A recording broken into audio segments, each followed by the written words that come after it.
Well, good morning, good morning, good morning, good afternoon, good evening, wherever you may be in the world. This is day 5. We're glad you guys are back with us on this Friday, Futuristic Fridays. Hello, good afternoon, Lavina.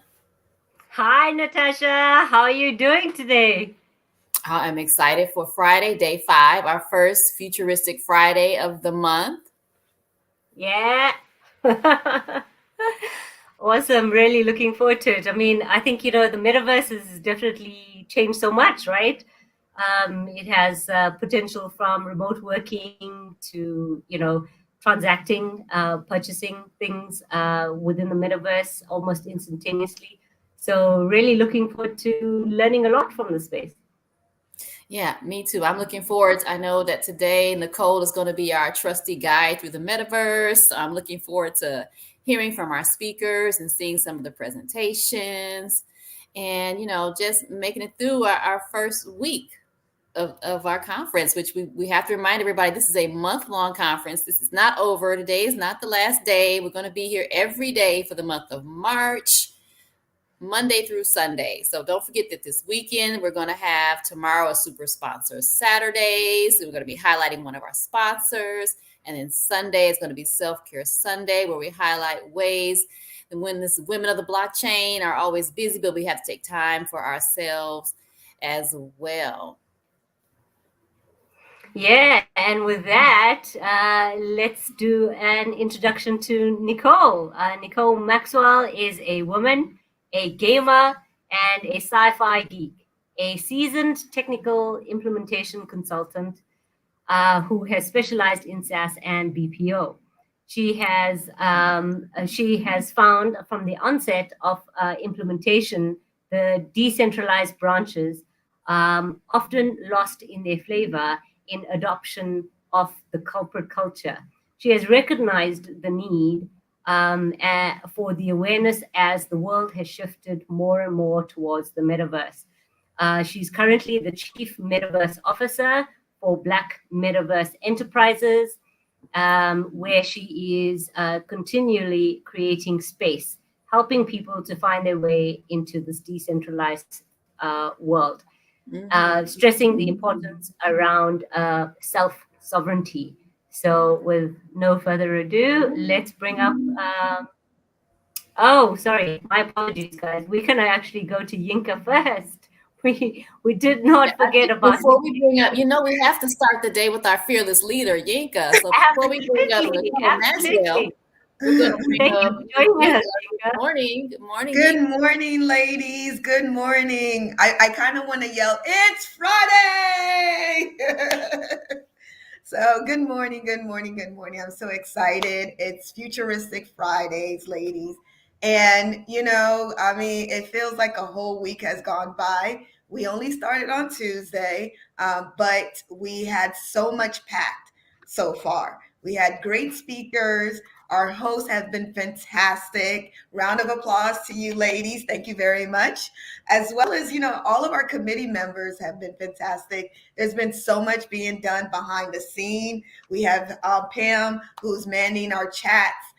We have so many people spread all over the place. And I just want to thank everyone for joining us and, consistently coming here and tuning in. There's so much. And if you missed them, we're about to start releasing the replays, so you'll be able to catch up. All right. Yes. I'm excited about today because it's Futuristic Fridays, as you ladies mentioned. And it's a way for us to tap into this metaverse, understand what it is, what's going on, and, who are behind these things, because we know it's not just that name changer, who's mending this whole space is so many different people, from one individual to a whole host of, in teams, right, who are creating the metaverse. And there's no such thing as one metaverse, which we will learn. And there's this thing, that we're all talking about here, which is either centralized or decentralized. So we're going to learn so much more about the metaverse that by the time you're done with this, you're probably going to try to create your own metaverse. All right. So I'm very excited. And I just want to say thank you very much, everyone, for joining us this Friday. This is the International Women of Blockchain celebration. It is a month-long event, like Natasha said. Every day of the month, we will have events for you to tap into. And tomorrow, as she mentioned, is Super Sponsor Saturday, where we do highlight our sponsors. And at the same time, we will also have other components tied into that. Tomorrow, we're going to have a speaker who's going to talk about PRs and marketing, which is very important in this space. As you're entering this space, you're realizing that it's not just creating, but you also need to be able to tap into the community. And the best way to do that is learn how to market yourself, because you become a brand. Remember, we're all about self-sovereignty here, and you're navigating through this space by yourself, and you're trying to hold up yourself as a brand. So it's important for you to be able to talk about who you are, talk about your work, and present it to the community so that you can build your own community out of this big ecosystem that we're building. So I want y'all to tap in tomorrow. It's going to be fantastic. There's going to be a lot of interesting things to pick up and start applying. At the same time, on Sunday, we are going to have self-care. It's very much important, especially since we're doing this month-long event. By the end of Sunday, everybody wants to relax, but we still have to be on. And we're going to bring you ways to self-center yourself, to mentally relax, right? Because there's so much going on. And when you're traveling through this space, it's consistently like dog years, right? We're navigating in a way that's so fast. Every day, really, I know I mentioned it's like a year, but I'll bring it down to like a month. It's a month. And I think a lot of people agree with that. Every day it's like a month. And, you know, so much is coming at you, and there's so much to learn, and there's so much to participate in. So it's time for us just to breathe and relax and take it all in and enjoy the fact that we are celebrating women all throughout this month. And with that, with no further ado, I want to go ahead and bring Nicole to the stage. Nicole, please join us. Hey, ladies, how are you today? Good morning. Morning. Yeah, I'm excited. All of what you said, I'm excited. I'm nervous. I don't do these little live. Don't be nervous. We're doing this today. So I am definitely thankful for you guys. And yeah, let's get into the metaverse. Futuristic Fridays are here. So what are you guys excited about the metaverse? Well, I know for me, you know, having been introduced to different metaverses is really exciting. And I have to, you know, tell everyone that I do not have a headgear yet. So I've been able to experience the metaverse 2D on my laptop, and I still have fun. Like, I'm amazed that I can still have fun.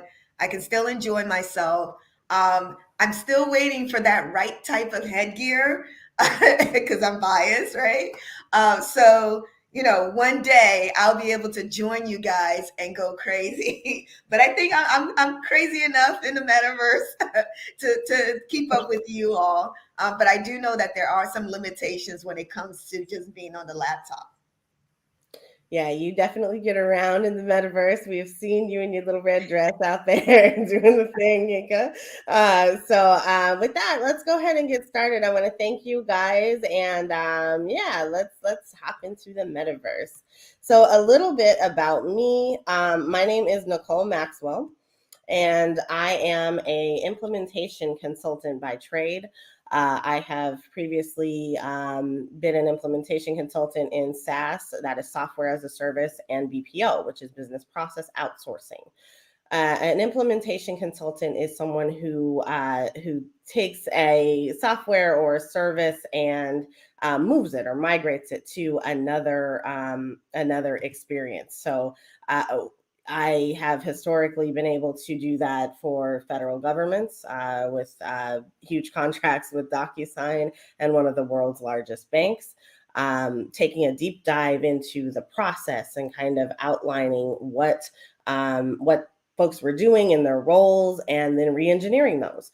And so there's a lot of process design that goes into it. There's a lot of policy and compliance and ensuring that people are doing things up to spec and up to code. A lot of what I did also was moving people from decentralized locations and field offices to centralized field offices or centralized organizations. And when you do that, I kind of have had this epiphany now, that the site or the branch loses its flavor. It kind of loses what makes it unique, and it begins to conform to the corporate standard. So historically, I have taken things from a decentralized space and moved them into a centralized space. Last summer, I kind of had an awakening about the blockchain and really heading into fall. And it became very important to me to change that up, because people started talking about virtual real estate and ownership and NFTs and decentralization. And I realized that for the individual, decentralization is extremely important. We cannot allow ourselves to lose that flavor and essence and uniqueness and even the ownership that makes us who we are, that defines the things that we have and the roles that we can play in life. So decentralization is really, really important to me. So I wanted to say that as I bring up my own slides here, we are kind of really excited about what we can do going forward. And when we come to the metaverse, for me specifically, a decentralized metaverse is extremely important. So I wanted to ensure that I made that clear as we're heading into this presentation.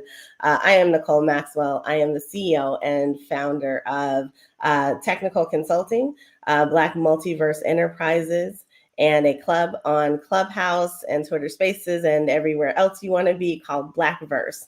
I am an implementation consultant, NFT consultant, a community curator, and also a Discord trainer.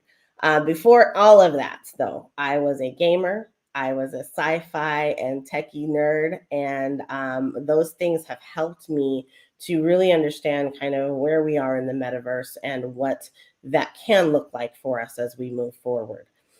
For me, it's really important to know that we're heading into this metaverse, and this metaverse is a place where I am going to introduce this in a way where you may understand the blockchain, but I want you to understand the metaverse in plain language and not really a whole lot of fluff. So we're not talking about brand names today. I'm going to try to avoid that as much as possible. And we are going to kind of simplify things and make it very easy for people to understand. As we head into the metaverse, we are asking the question, well, what is it? What is the metaverse? The metaverse is an evolution of technology. That's the simplest way I can say it. It's an evolution of technology. It's a new experience, and it's a new way to experience. It's also an opportunity for us to make some changes. The metaverse is the next iteration of the internet. If you've ever heard me talk before, I say that it's the internet that you can get up and walk around in. When we're talking about the metaverse, the experience you have now is a browser, and that browser is a 2D experience. It allows you to experience, the tabs that you visit, the stores that you visit, your storefronts and things like that via the web page. And that page scrolls up and it scrolls down. It also can scroll left and it can scroll right. But there is also the opportunity for change, and that is going to be coupled with Web 3.0. And once we hit Web 3.0, and when these sites start hitting Web 3.0, you'll actually have an experience that allows you to walk inside of a store instead of visiting it kind of in a scrolling fashion. You will be represented by your avatar, and your avatar will allow you to move and navigate through the space. The metaverse is kind of, for me, the culmination of all things that I have enjoyed in life. And that is technology, gaming, sci-fi, and kind of the business and the process. But It is, it's all those things infused together. When I was a kid, I used to watch Star Trek. And for those of us who did things like that, and you were a sci-fi or you were a techie long before this, or even a gamer, you've been in the metaverse for a long time. So when people start talking about this, you've already been having concerts in the metaverse. You've already been hopping through portals, and you've been connecting with people across the world that you've never ever met in real life. And so those are all assets of, or attributes of, the metaverse experience. The metaverse is the experience, and so it's important to know that as we move forward. The metaverse to me is not something that is defined by one person. There's a commonly accepted kind of outline for what the metaverse is. To me, and I say this because there's a debate on this, I don't believe that there's just one metaverse.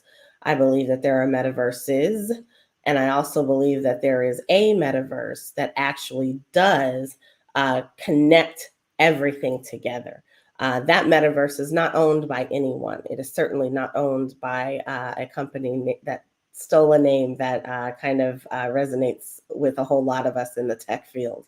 It is not anything that is owned by one person, nor can it be defined by one person. We are building this collectively. By the end of 2024, the metaverse will be an $800 billion industry and is on target to generate $1 trillion in revenue. That is coming from sources such as Bloomberg and Forbes that are predicting that this is where we are heading. So as we're moving towards the metaverse, what are the different components that we can have in a metaverse? Well, the metaverse is experience. I said that. So it's all about that experience. You experience the metaverse in several different ways. So virtual real estate, virtual reality, augmented reality, XR and MR, which is the combination of the two. A virtual reality experience is going to be fully augmented. So fully virtual. So you are fully immersed into a metaverse type experience. You are seeing it from head to toe. So when you look up, you look down, you look all around, that 360 view, you are inside and experiencing everything. That is where the headset that you see on even this avatar here, you see on these characters, and you see on those of us who jump into the metaverse. That's where that comes into play. You also will see, you also have the option to have an augmented reality experience. And the augmented reality experience does exactly that. It augments your reality. So it changes your reality a little bit. So I'm sitting in my living room, and I have a friend named Adrian Smith who actually created a game that allows me to play it on my floor in my living room. And I can pull that experience into my reality. That is augmenting that reality. You've seen this on various movies. One of the most common ones associated with the metaverse is Ready Player One. But we've been here for a long time, so I don't want those of us who might be a little bit older to forget movies like Tron. Of course, The Matrix talks about this space that, you know, is kind of the metaverse gone wrong. We have talked about, we've had movies that have enlightened us over the years. Star Trek, I mentioned, has portals, and the idea of teleporting from one place to another is not new, and it did not arrive with the term metaverse. These things have been in this space and been around for a very long time, and they've all been combined into this one term that we are now using called the metaverse. There is also a sense of presence in the metaverse. You are represented by your avatar. Now, that avatar can take on many different flavors. You can be a furry. You can have a tail as a fox. You can be the girl you were in high school, or you know, be represented by your metahuman. That digital self is your avatar, and that avatar is what people see and know as you in the metaverse. You also have this sense of interconnectivity. The worlds are going to be connected, and that's why a lot of us feel we're not there yet. We're maybe potentially even a long ways from it. So the interconnectivity between these worlds is extremely important. Being able to hop and kind of seamlessly transition from one place to another is important. And so those are the different components of the metaverse. There's many more, but I just wanted to highlight a few.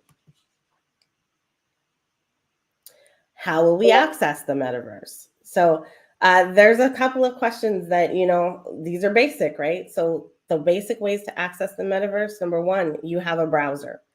I envision that, within 10 years, that browser experience is going to completely change. We won't be, surfing tabs, but we'll be calling things out on our watches and seeing kind of these holographic things pop up in front of us. That's my vision for the future of the metaverse and kind of the state of interconnectivity.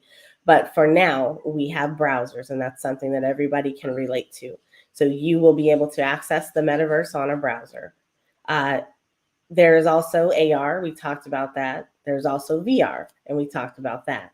There is also the idea of a portal. And so a portal is something that you hop into and it transitions your digital self to another location. So think of it as an express train or a subway, metro station, a bus. It's something that gets you where you need to be or where you want to go. Additionally, this isn't a way to access, but it is a means of access, and that is a domain. The metaverse is being built up right now, just as the World Wide Web was built out long ago and the internet. Domains are in this space, and there are specific domains that apply to the blockchain, and those will also apply in the metaverse and Web 3.0. You can also access the metaverse via your smartphone.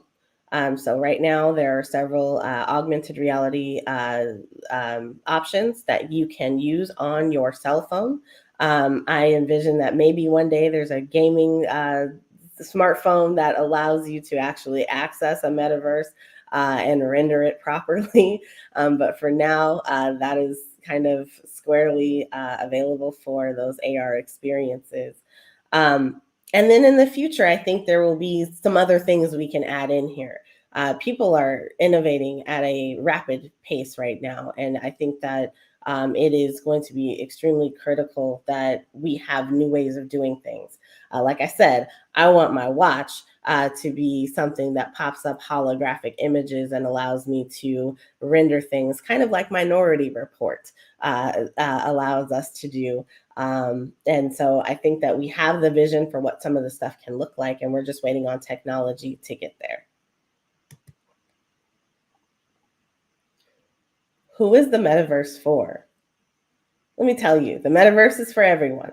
Not only, as I mentioned, you can be a furry if you want to. You can be your favorite My Little Pony character. You can also be who you've always wanted to be. So maybe in real life, you're not the big kahuna. In the metaverse, maybe you can be. But the metaverse is for everyone. There is no one that should be or can be locked out of this experience as we move forward.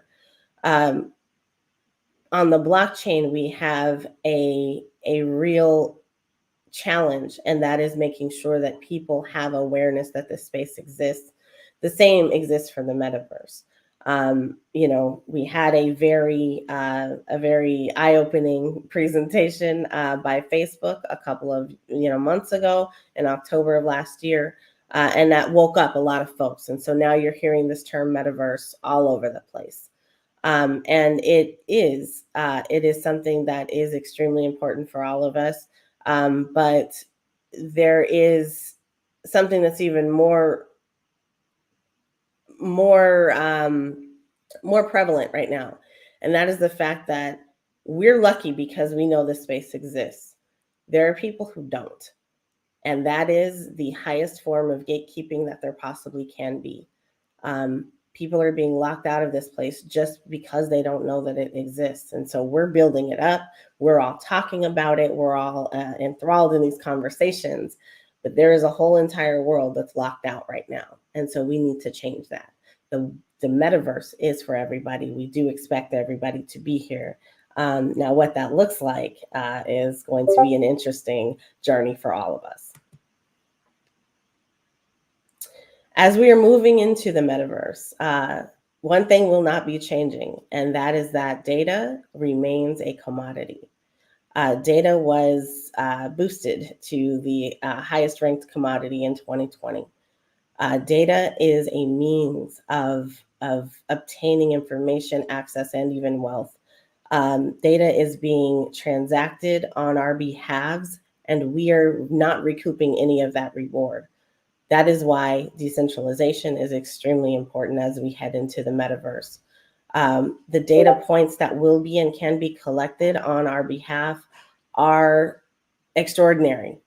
Right now, I'm sitting here and you can't see all the things that I'm doing. You can't see my finger tapping on my desk. You may not see the light that's like shining right on me, or may not understand, kind of all the steps that I took today to get ready for this presentation. But in the vision of interconnectivity, in the vision of kind of having virtual reality and augmented reality always on, or having this constantly present state of being with this technology, data becomes key.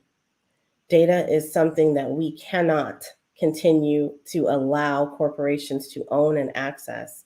And it is extremely critical that we get serious about it and that we understand what is happening. When you put on a VR headset, that headset is right here. This is my mind. This is my brain. This is my focal points, my eyes. And so if you can see and track everything I do, what happens when you pop up an advertisement in front of me and I react? I'm either going to react and my pupils might dilate a little bit, or I might get extremely excited. I can't hide that. Those are data points. Those are things that I don't necessarily want to share that can be shared with this technology. And so I am serious about decentralization, and I take it to a whole nother degree.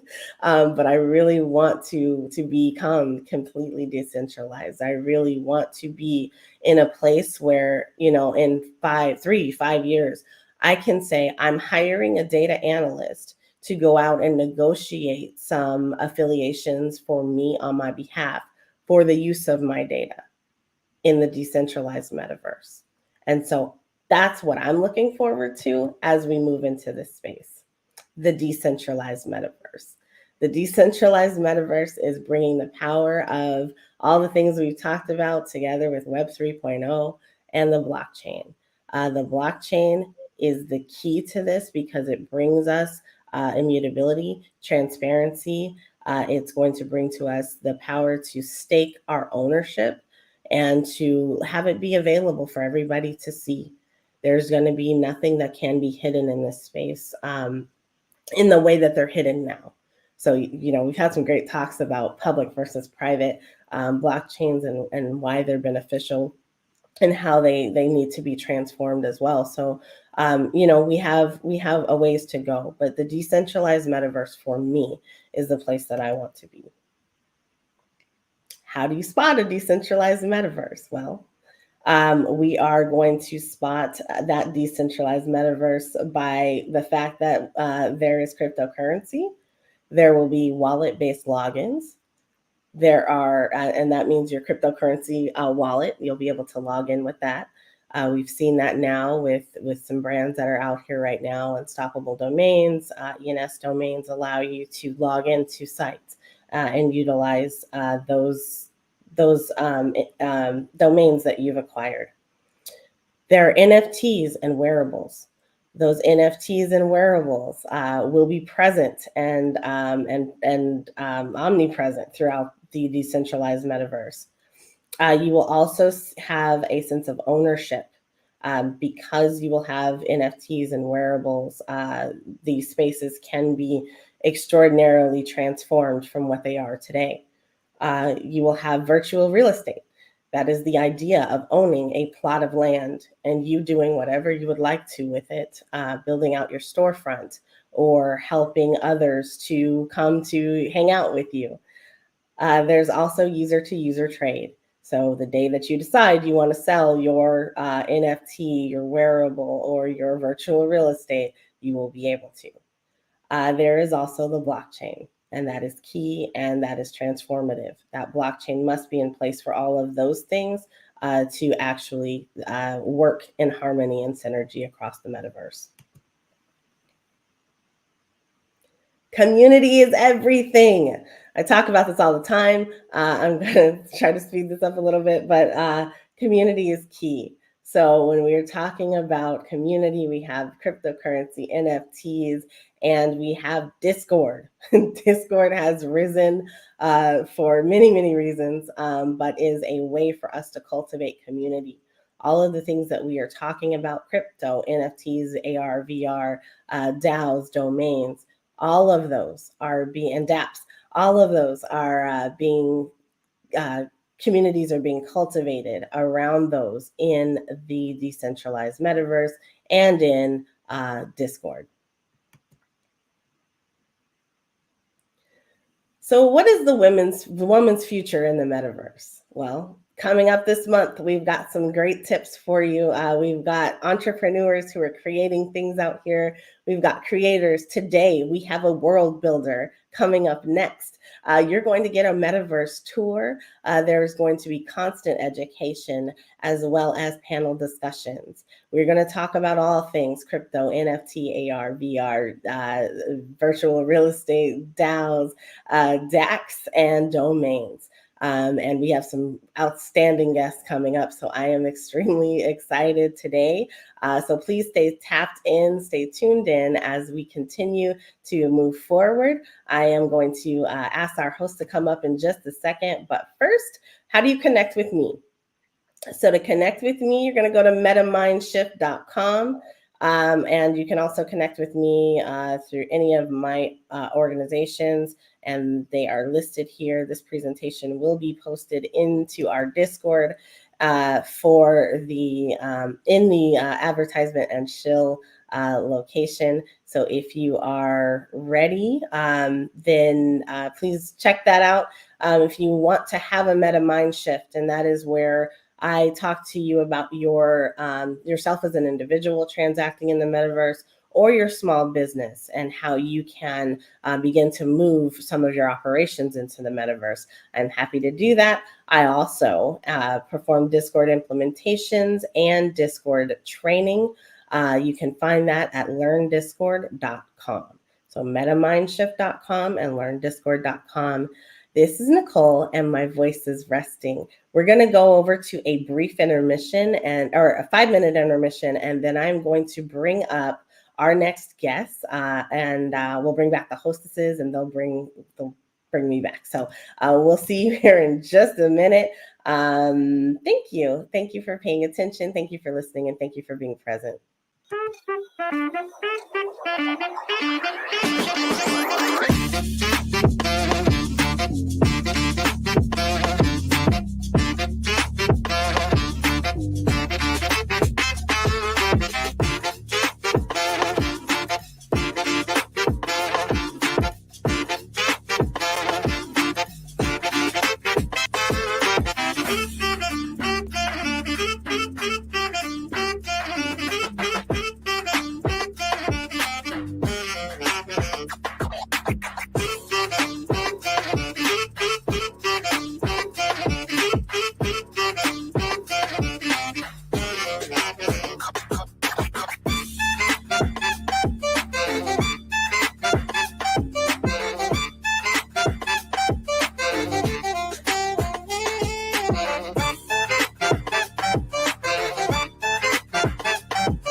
Hello, hello. Welcome back from a much needed rest. Thank you everyone for being here and joining us. Hope you found the last speaker quite amazing. I learned quite a few things from that myself. So thank you, Nicole.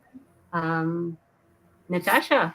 All right. Just before we bring up Artsy and bring Nicole back with her, we're going to go over a couple of quick informational points. You know, we encourage you to join us in the Discord after we finish up every day to continue the conversations. We have a great segment called, it's an AMA segment, it's Ask Me Anything segment that we usually have directly after when we wrap up. Also, you can find information on our sponsors. We have our super sponsors are Block, Hero, Definisty, and Copper Seed Safe. And you can find more information about them. If you go to Discord, there's a section called Celebrate Her. So you'll find stuff about the sponsors, bios for the speakers, more information on the committees who has helped to put this great event together. And you'll also find a way to interact with an auction we have. We have NFTs that have been made just for this event that you can participate in that as well. So make sure you get to the Discord. You can find that at womenofblockchain.org/Discord. And we hope to see you there. And you can also communicate with each other. We have a section called Community Connect. So you guys can ask questions of the speakers there. We just really want it to be a really interactive experience for everyone. And we also ask that you share your experience. So make sure you're on your social medias and when you're tweeting out, we have hashtags that run along the bottom and you'll see them. Hashtag IWBEVENT, hashtag celebrate her, hashtag embrace her. So yeah, just so many ways we want everybody to just interact with us as much as we can, right, Lavina? Absolutely. We want to know, we want to hear, we want you to tag, to tweet. And this actually reminds me of a tweet that we got yesterday after the show. I think it was from Bit Gallery. So thank you so much for that. It was a snapshot of her granddaughter actually watching the IWB, which was so amazing to actually see. That was just so much of hope, right, in the space. All right, so I at think this we're point, going to be bringing Nicole back up to the stage. All right. Yes, thank you guys. I appreciate you so much. Our hostesses are doing a great job of keeping us on target and on schedule. I want to take a minute because in this minute, I am going to introduce someone who is near and dear to my heart, Artsy. Artsy Marie is a pioneer of VR lifestyles and is making dreams come to life as a 3D designer and an architect in the social VR space. There are over 3,500 experiences in VR utilizing her environments. Artsy is, I can't even formulate words to describe how I feel when I walk into an Artsy experience. Artsy is one of the most gifted people that I know. There is not a feat that she has not been able to accomplish. And, you know, whatever happens behind the scenes with that, once that final product is put out there, it is just extremely beautiful. So I am delighted, literally extremely happy, delighted, and just in awe of this person that I am bringing to stage now. Miss Artsy Marie, please come to the stage. Hey, Artsy. Good morning. Good morning. And this is how you can find Artsy most times. She is in her VR headset. And that is, for those of you who don't know what that looks like, that is a VR headset. That is your Oculus Quest 2, correct? Yes. Yes, looking fantastic. I am going to let you take it away. Artsy is going to take us to another world. This is Nicole, and my voice is resting. Good morning, everybody. My name is Artsy, like Nicole said, and I am a quote-unquote social VR architect. My mission and my dream and my passion in virtual reality is to create spaces that allow people to be social with other people and realize their dreams in a way that most of us have never been able to imagine them before. When I first came into virtual reality back when the pandemic started, I initially just wanted to bring my art into virtual reality to sell more of my art. And then I fell in love with the community that I found, and it sparked a whole new love for architecture. I've always enjoyed making dollhouses and playing The Sims ever since I was young. And this takes it to a whole new level. So I'm going to take you through some of my favorite worlds that I've created recently. So let's dive in. All right. So the first location that I have for you guys is the Mall of the Metaverse. So I built the Mall of the Metaverse with my friend CR Capers. She runs the Hip Hop Film Festival, and she had this big idea of housing all of the entrepreneurs that have started selling their amazing custom products and experiences and services within the social VR space. So when I first started, when I first got into virtual reality, specifically this platform, AltSpace, it was not prevalent that people were charging or exchanging services for money.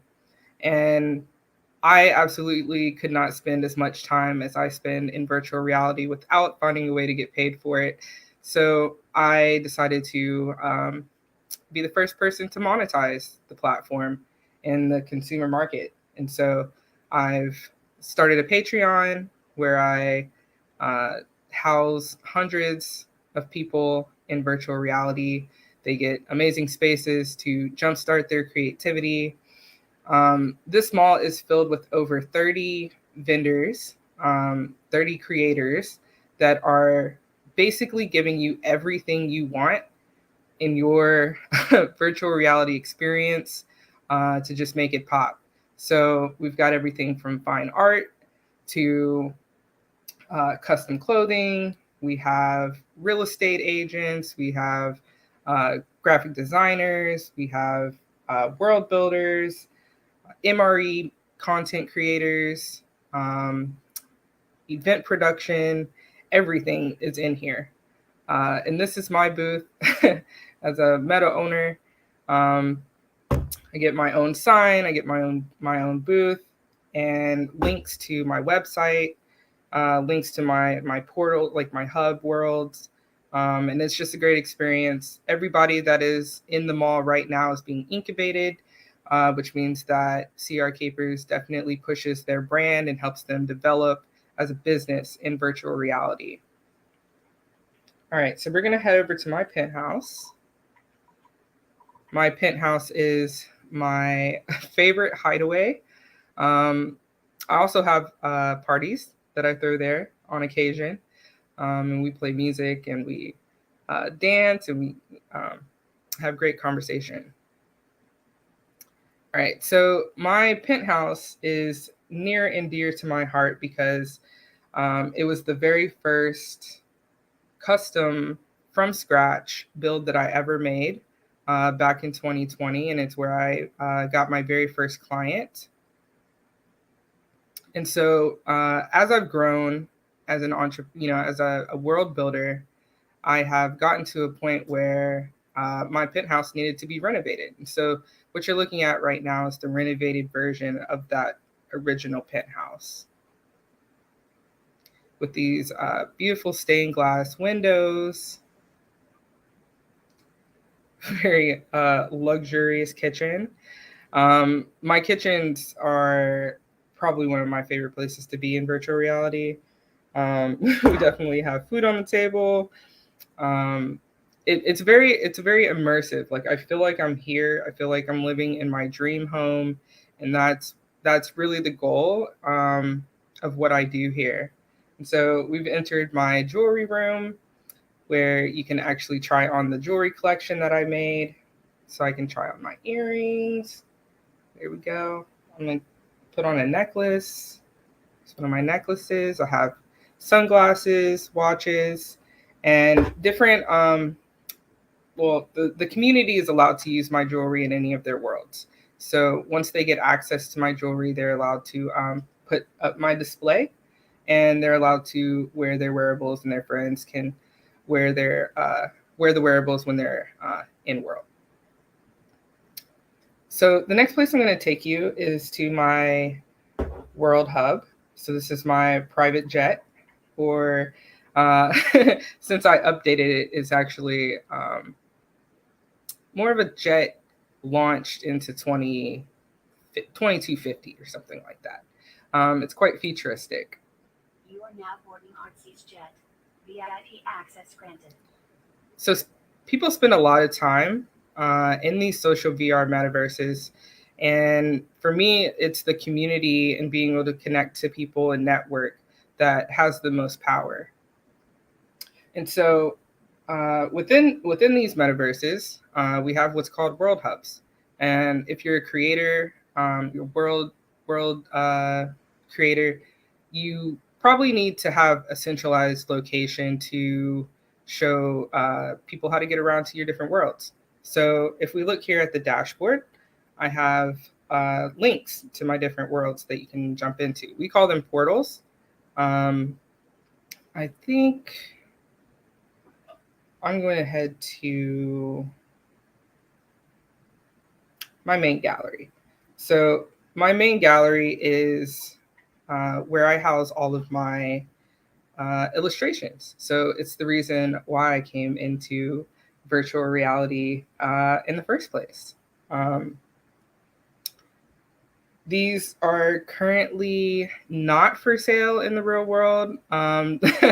They were when I first came in, but world building took all of my time and attention. But I am looking to turn these into NFTs at some point. But I definitely have enjoyed having, a home space for my work and being able to communicate with people that are also interested in my work.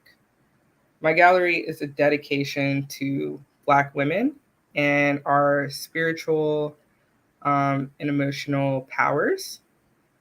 So this is a great place. People have come here to spark conversation. It definitely gives you that feeling, like you're touring a real gallery in real life. And some of us are disputing over what to call life outside the headset, because when you're in the headset, when you're in these social VR spaces, you definitely feel like it's real life. You definitely have real feelings, you meet real people, you make real connections. And the spaces that I create really help foster those types of connections with other people. All right, so I'm going to jump to Love Island, because Love Island is one of the places I built for a person that I had a really strong connection with when I first came into virtual reality. And I definitely used him as a muse and created Love Island. So you see here we have a beautiful sunset framed by these really big mountains, and it's definitely a very sensual, intimate location. I've had real VR dates in this venue. This is also one of the templates that is on my Patreon. So my patrons have their own versions of this world that they can use for their own date nights. It really is all about social. It really is all about connection and what you can come up with to make your dreams a reality. So basically, VR is such a powerful device that you can really use it to, manifest your reality. And so that's what I've done. That's one of the big perks that I found in this space, is that there are no limits. We're not bound by any limitations. Really, the sky is never the limit.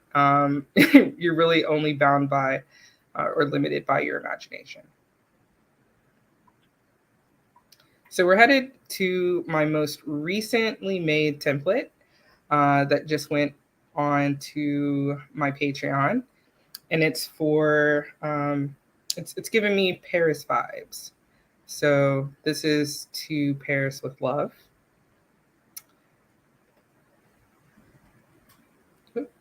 And it's a beautiful condo in Paris. So from this point of view, you can see the Eiffel Tower. We've got this lovely, fully stacked bookshelf, cute reading nook. This is one of my favorite places to be. We have a very industrial but artsy kitchen. When I used to build in The Sims, one of my favorite things to do was interior design. And I've definitely loved bringing that over into this space. It's one of my favorite things to do.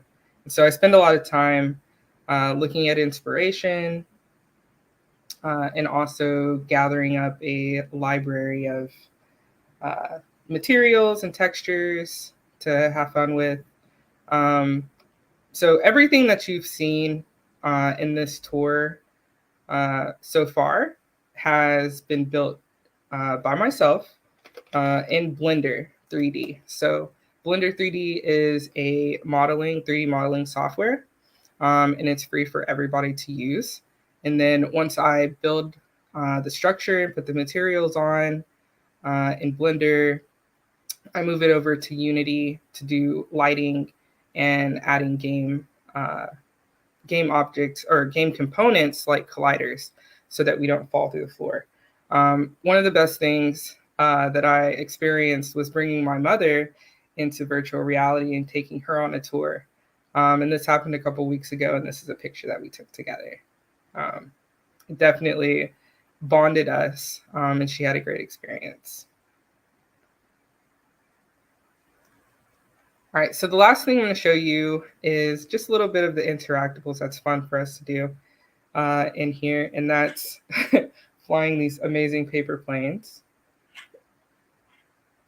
We're shooting off fireworks. All right, guys, that's just a taste. I've built over 180 environments for virtual reality so far, and I've had a blast doing it.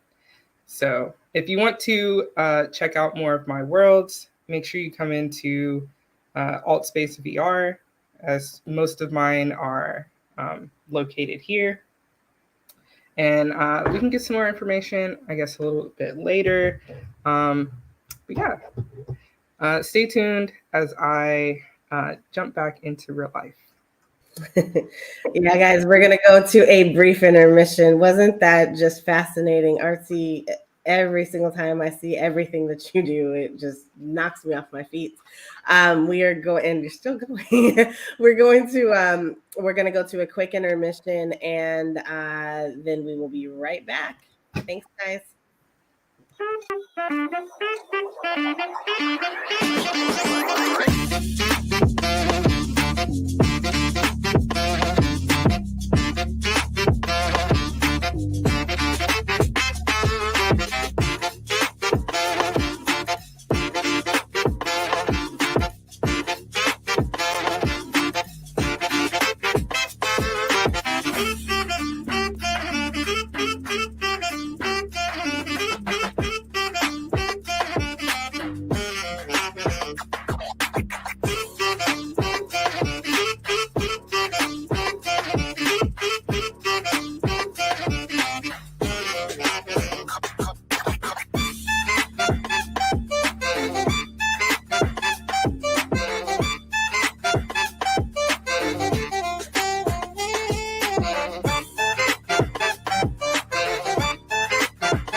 Yes, guys, we are back. And so we are just previewing this beautiful creation of our girl, Artsy.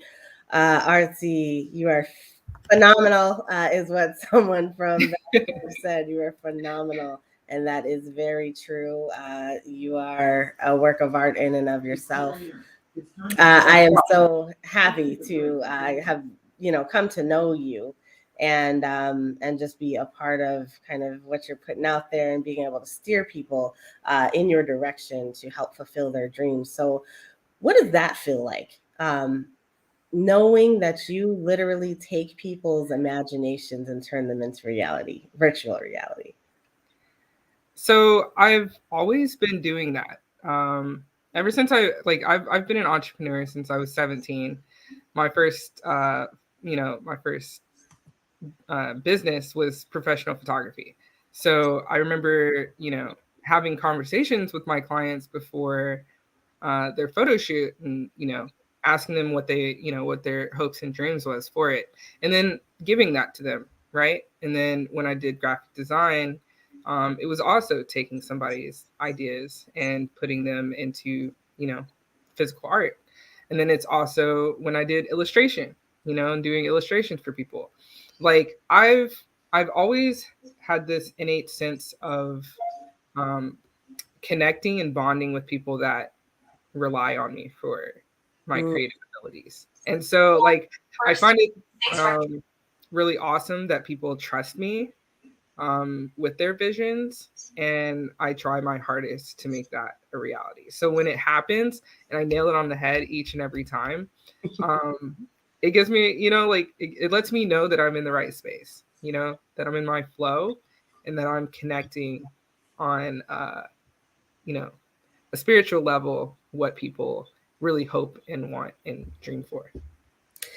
Yes, and that is true. We have a whole lot of folks giving you accolades and kudos in the comments. I'm going to go straight down the line, I think, here. We have some questions, though, for coming from the folks here. So the first one is, do all of the people who are creators in the mall only create in the same style, or are there makers across different platforms? Like what's that diversity look like amongst the creators there? Absolutely. So the Mall of the Metaverse is becoming cross-platform. It's right now currently hosted in Altspace because that's where we all met. But there are creators within the Mall of the Metaverse that create in other platforms like Horizon or VR Chat. And I think there are some people that do decentralized platforms as well. Awesome. Great. So, we've got creators out there. The next question is really right along with that. What type of skills do you need to build in Blender and then to finish up in Unity? Like, who needs to be trying to use these tools? I think if you're creative by nature, you know how to, like graphic designers learn really quick. Photographers, videographers, people that are in the creative fields learn Blender really fast, because when you're passionate about something, you can always find the answers. And I had absolutely zero experience with 3D modeling before I got into virtual reality, and I actually did not start in Blender until a year after. So I've only been in Blender for a year at this point. Can you talk about that, about 2020? What did that do for you? What happened there? The pandemic, right? I lost communication with, like in-person communication. And at some point you start to crave that. And I just remembered that I had a headset at the time. I had this Oculus, this one. And you still got it. I love that. Yeah. Yeah, the Oculus Go, it just had one controller. And I tried it out again. I went into the social space, alt space, and I was a little creeped out because I heard real people talking, and I was just like, this is weird. Like, we're like robots and blockheads, and I'm not sure what's going on here, but I'm going to dive into it. And I met this amazing guy from Paris that helped me build my first gallery, and history ever since. Hey. So let's see. The next question is, what was your particular learning curve? You talked about that just a little bit, but can you go a little bit deeper? How long did it take you to learn how to design in 3D? So I originally started in Live Home 3D because I wanted, something that was Sims like, like I was looking for something where I could just like drag a wall, like punch, like put a window in its place, like that's what I got from like Live Home, and I did that on my iPad. And then I started doing research, and then I switched over to SketchUp Pro. And so I bought a year subscription of SketchUp Pro. And that's where I really got the meat and potatoes of how to model architecture, because it is an architectural, software. And then when I got to a point where I realized my worlds weren't as performant as they needed to be, that's when I was like, I need to hunker down and really learn Blender. For me, I think the learning curve is having dedication to sitting down and doing it.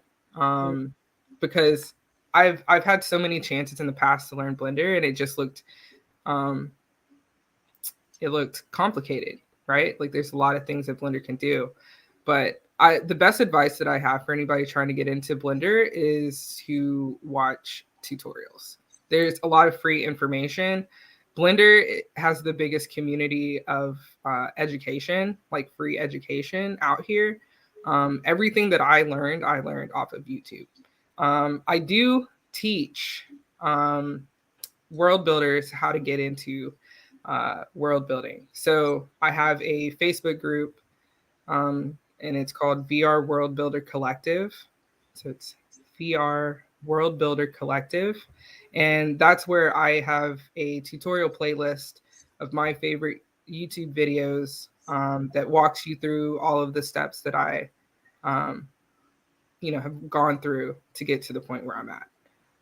You definitely, watch any type of Blender tutorial and then transmute that knowledge into whatever it is that you're wanting to create. So I also create my furniture and my decor, and I learned that also just through Blender. I mean, YouTube, YouTube education, college, whatever. Yeah. YouTube University. Yeah, YouTube University. It's great. So I actually took a dive into YouTube University for Blender, and I took a stab at that donut, and that's not for me, but that's okay. I didn't do the donut. You didn't do the donut? I didn't do the donut. I did a vase because Okay. I wanted to get into. I dive straight into stuff that I want. Right. My end product to be. I wasn't making donuts for virtual reality. I wanted to make decor. So, yeah. And thank goodness for that.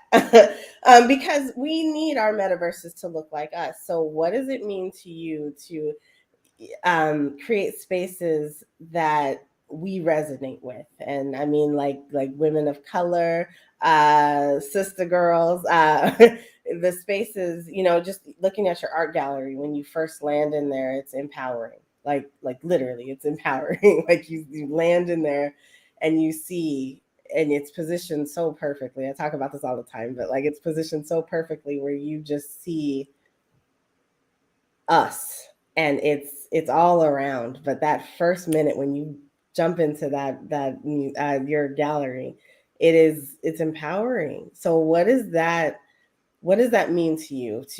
You seem to fill up your spaces with spirituality and femininity all over the place. So talk about that a little bit. So one of the things that we know to be true in these VR spaces is that your soul shows up before anything else does. Ooh. It doesn't matter what your avatar looks like. You could be a cartoon, you could be a juice box, you could be Shrek, you could be whatever in the metaverse, but your soul's going to show up first.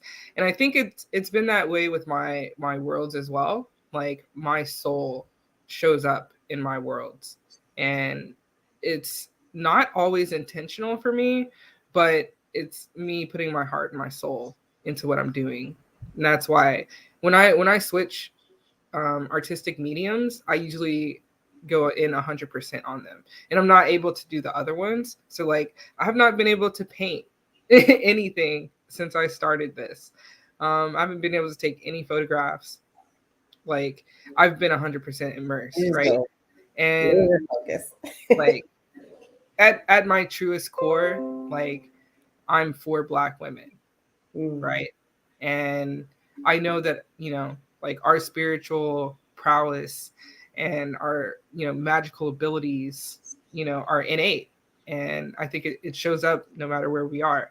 And so, it's not always intentional for me that happens, but it's noticeable because who we are, at our core is incredibly feminine and magical and beautiful. And we bring that soul to everything that we do. Yeah. You definitely do. I want to ask you a couple of questions. So Altspace, first of all, where is all of your work located? So we know your hub is in Altspace, but what other worlds can we find Artsy in? I have a loft in Horizon, and I have started moving things over to VR chat. But I guess my other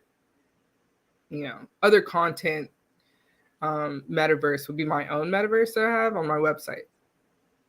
So it's at rcvr.com. You can find you can access my art gallery, intimate balcony, and a couple other spaces.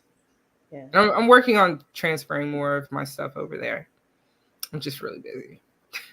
So let's talk about alt space for a minute. So alt space, there is a heavy population of us, and it looks good all over the place. So what does that feel like, and how is that empowering, and how have you seen it change since you've first started going in there? So when I first got in, because we were all like robots and very stylized block humanoids, it like you really couldn't see us, right? Like you could hear us, you know, through our voices maybe,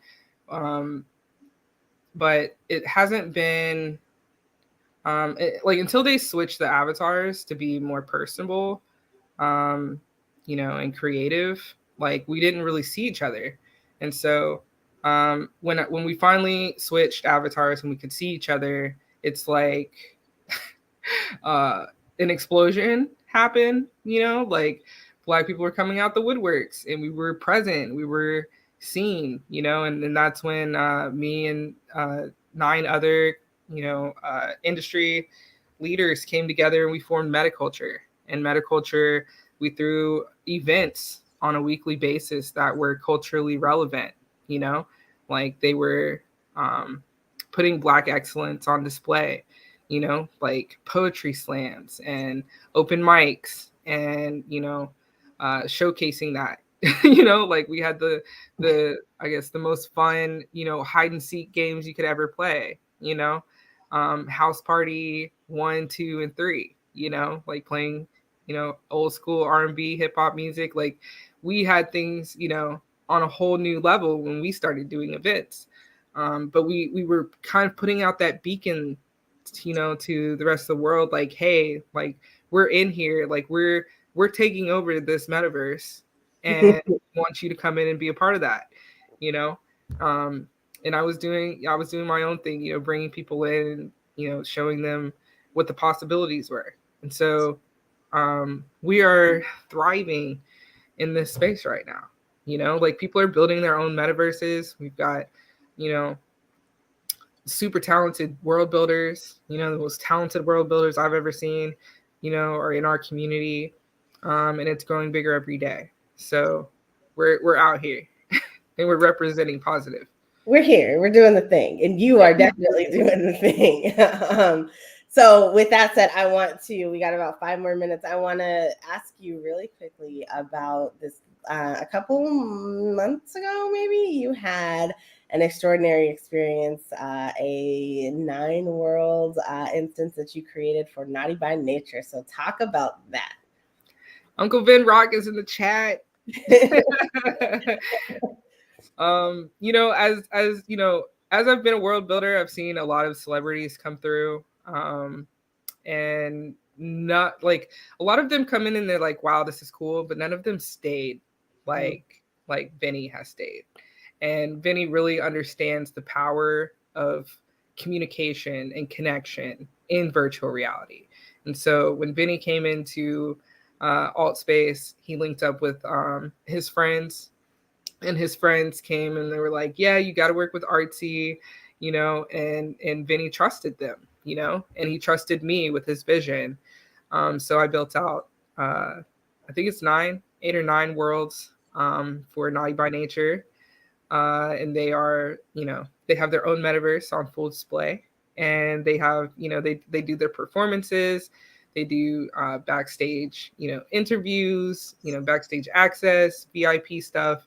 They're going on tour this year, so they're going to be utilizing VR in ways that has never been used before in the music industry. So you definitely want to be tapped in to what Naughty by Nature is doing. They are staples in our history, in our culture, and, you know, Digital Daniel is in virtual reality, and he's utilizing it the way it's supposed to be utilized. Yes, and I was there. A lot of us in that are here were there for that experience. And, you know, just to know that you created it and we know you, right? Like, it's like that's always fascinating. I think somebody else in the chat said that, you know, always going into an artsy or a world and realizing, oh my goodness, this is something artsy created. Or going into a world and being like, wait a minute, this isn't an artsy creation. And it's like, you always have that feeling like we know, we kind of get to know your work and kind of what that looks like. But you put forth such a good work ethic and you put it into everything that you create. It is always an experience that we don't forget. And that Naughty by Nature one is definitely one, and you can still visit it. At least last time I went in there, it's still in alt space. So it is available for everybody to go check out. The art gallery there, man, put your foot in that. It was good. Like, that was amazing. Just everything about that space. And the studio, the guitars on the wall, everything, the pianos. I remember all of it, so I'm not going to go through the whole thing. But it was a great experience. And then, you know, even just to talk about concerts in the metaverse, you also built a world for Lauren Michelle, and Lauren Michelle is also going to be presenting her NFT to us here in the IWB conference in the coming weeks. But what was that like? Because you built I believe it's the world's first underwater opera theater. It was fun. I got to work on that project with my dearest friend, Micah J., who is an animator, Black animator in this space, doing amazing things. He made her whole orchestra of floating instruments that played. You know, it was very ethereal, and we had actually just gone through a really major update in alt space with the render pipelines. And I was really worried that I wasn't going to be able to have the water for her under the ocean opera house. It was a fairly simple design, but it spoke louder, you know, than I think a traditional opera house. Yeah. And she definitely killed it. Yeah, I got to introduce her for that experience. We were there. We all experienced it at the same time. She definitely killed it. She was fascinating sister out there singing opera and trying to inform the masses of what opera is and kind of who we can be in this space. But artists and musicians are all coming together in the metaverse. And I think that is what is significant. You guys, thank you for your questions. We are going to wrap it up. Artsy, thank you for coming through. Thank you for sharing. We appreciate you so much. Yeah, just thanks for kind of, so we have one quick last question, and this one just came through, but do you have any reflections on how to stay safe in VR? We are going to have a whole panel discussion on harassment in the metaverse and what it means to be a woman in the metaverse. So what are your thoughts on that?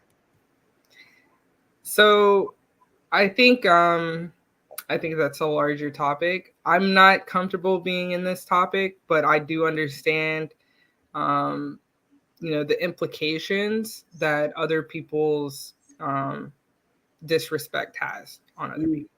And a lot of the metaverses have taken action. You know, they in alt space, they just recently turned on a whole different, you know, set of things to protect you from other people. You know, we're not operating in a space that's different than the real world. The only thing that virtual reality has different is the visuals, really, and the ability to connect with people in a way that you weren't able to connect with them before, like in terms of like physical closeness. We're definitely gonna have the same issues in the VR world that we have in real life. I don't have the best advice for you on that topic, but you know, stay true to who you are. You know, never hide yourself in fear. Yeah. we're gonna go all voices will be heard on that side, because there's different sides to it. So some folks don't want the experience to be changed and feel like there are enough controls in place, and so it's an education thing. So there's going to be a whole conversation around that, and I do appreciate you coming through. I appreciate you sharing your world with us. If people want to connect with you, give them your website one more time. Yeah, so you have to put the www in front of it. So it's www.artsyvr.com. And you can find me on Instagram, Artsy in VR. Yeah, so it's Artsy in VR. Feel free to contact me on there. I can help you get into some of my worlds and check them out. Welcome to take you guys on any tours that you want to go on. I'm online most of the day. But yeah, that's thank you guys for having me. Awesome. I'm also on LinkedIn too, so you can contact me on LinkedIn. I'm Artsy Marie on LinkedIn. Well, Artsy, we appreciate you, and we are going to go to a quick intermission, and then we will be back on stage with our hostesses. And thank you guys. Thank you for all the love in the chat too. I really appreciate it. Thank you for sure. Thank you.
Okay, welcome back. Welcome back. So I really enjoyed the tours with Miss Artsy Marie. Now, I must confess that I am a fan of Artsy, and I have my very own Artsy homes that I have in Allspace VR, and I definitely recommend going on a tour with her and seeing that stuff up close and personal, especially if you have the VR headsets, because it's definitely a more immersive experience when you're in the headsets.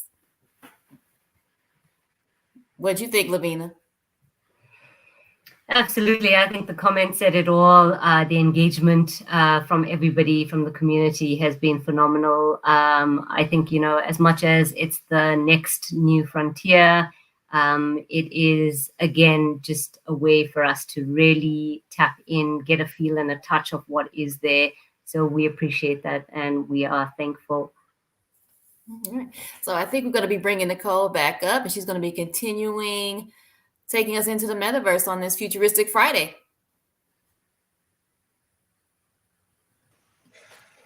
Hey guys, I am going to continue taking us into the metaverse. We have a presentation by one of our folks, and I wanted to just take a minute and introduce that, but I need a second. We have had a great event here. We have had lots of folks come through that have shared their knowledge and shared their expertise, as they have, kind of informed us about what it is that they are doing and how they are moving through our metaverse and their metaverse spaces and their the blockchain. So the blockchain is definitely something that we all kind of resonate with, and it's a space where we can change and make change for the future. And I think that's important, right? So we are trying to find our way and to make sure that we're being heard as women and women of the blockchain, for sure. We're going to go to a quick intermission, and then I will come back and we will have a short presentation.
All right, guys. So we put out the call for speakers, women from around the globe, and a whole bunch of women answered. We have over 100 women who are signed up to present to us at some point this month.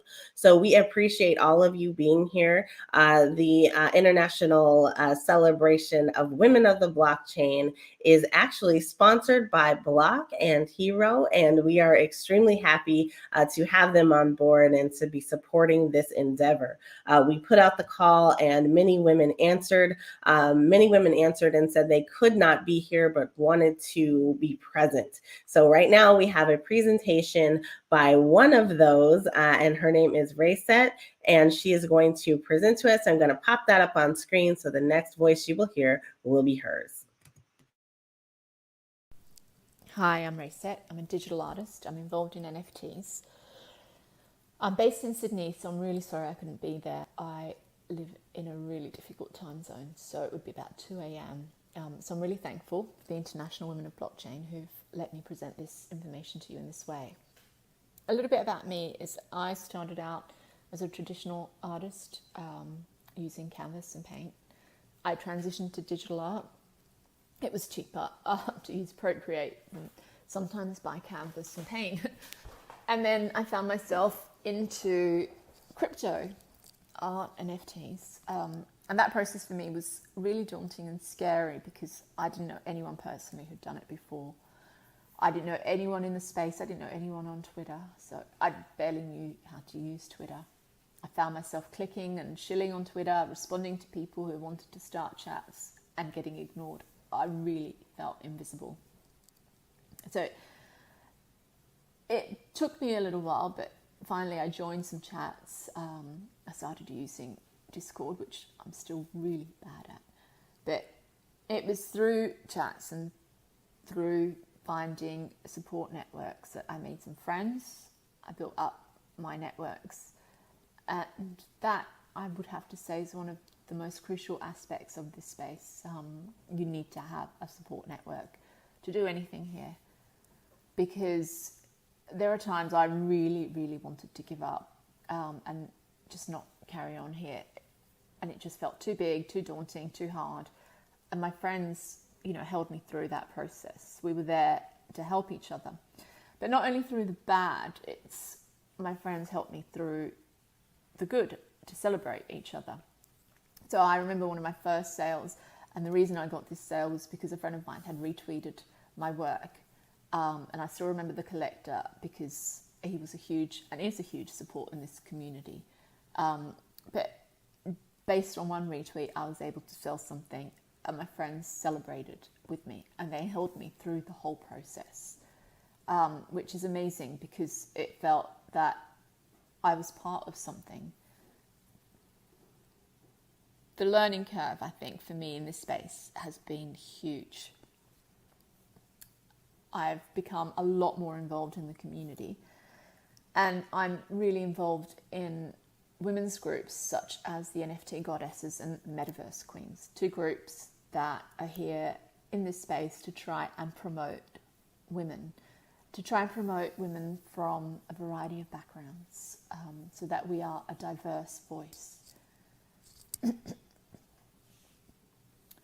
So I think the issue of women in NFTs is one that comes up a lot, and it is one I'm really passionate about as well. And you will see that I use a lot of women in my work, and I use that as a way to tell a story and to address some of the issues.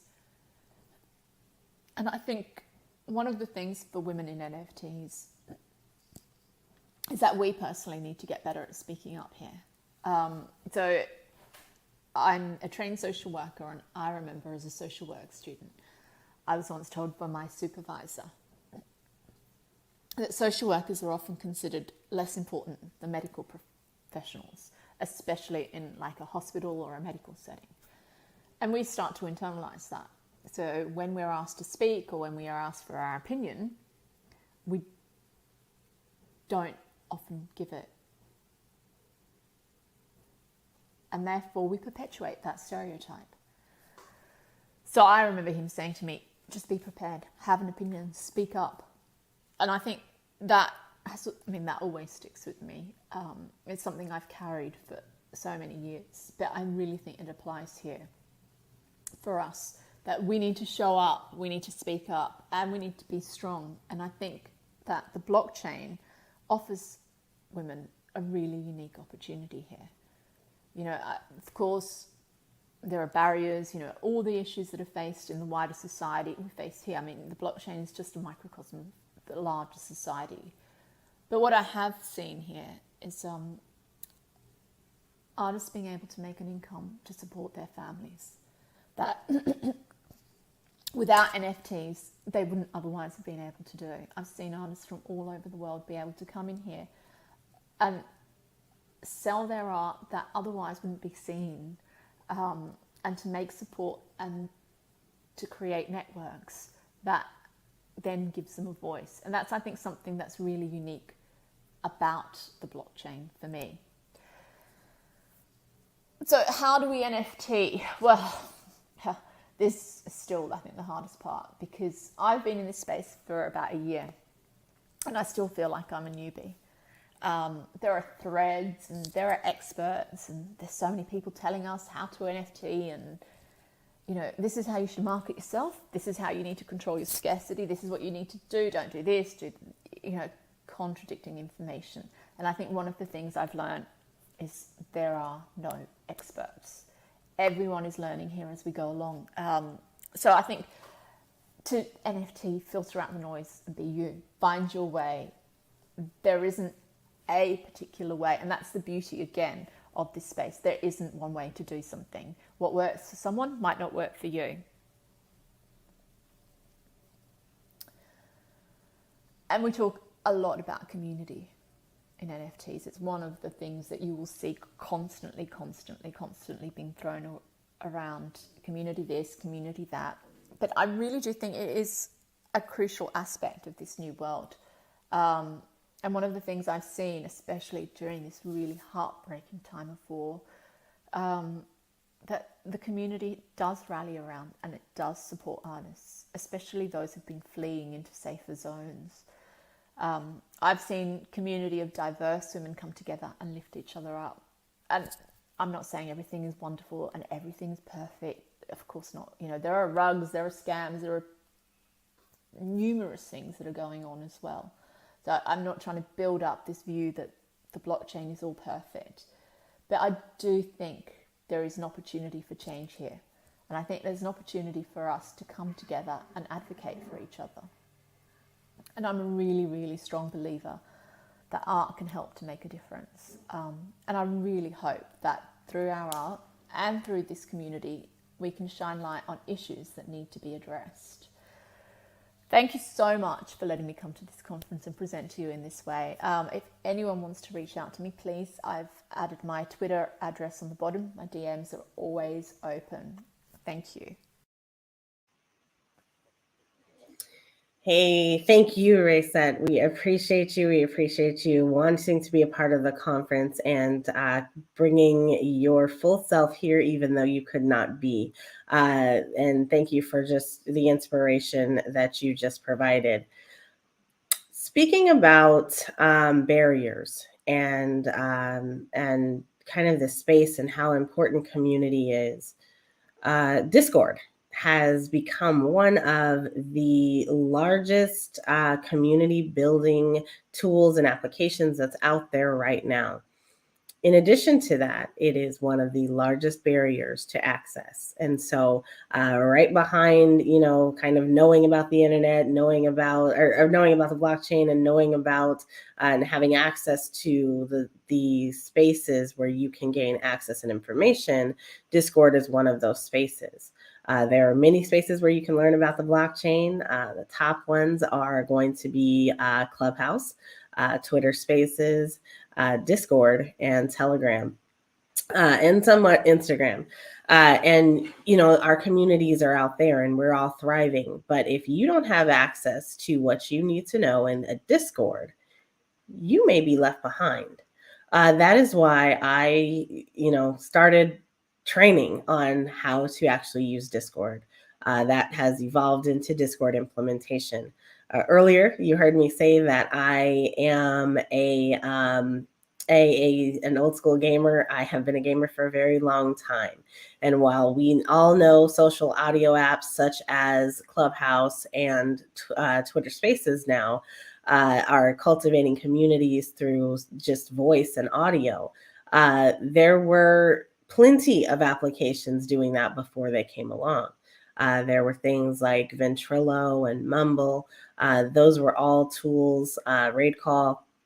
Those were all tools that gamers used to connect with people around the world. And so we had not only audio where we could talk and communicate with each other, but we also had the ability to text and type. And we know that sometimes that is challenging in a Twitter space or in a Clubhouse room until recently. So this is technology that has existed over 10 years, and Discord is one of the staples in that little collective of applications.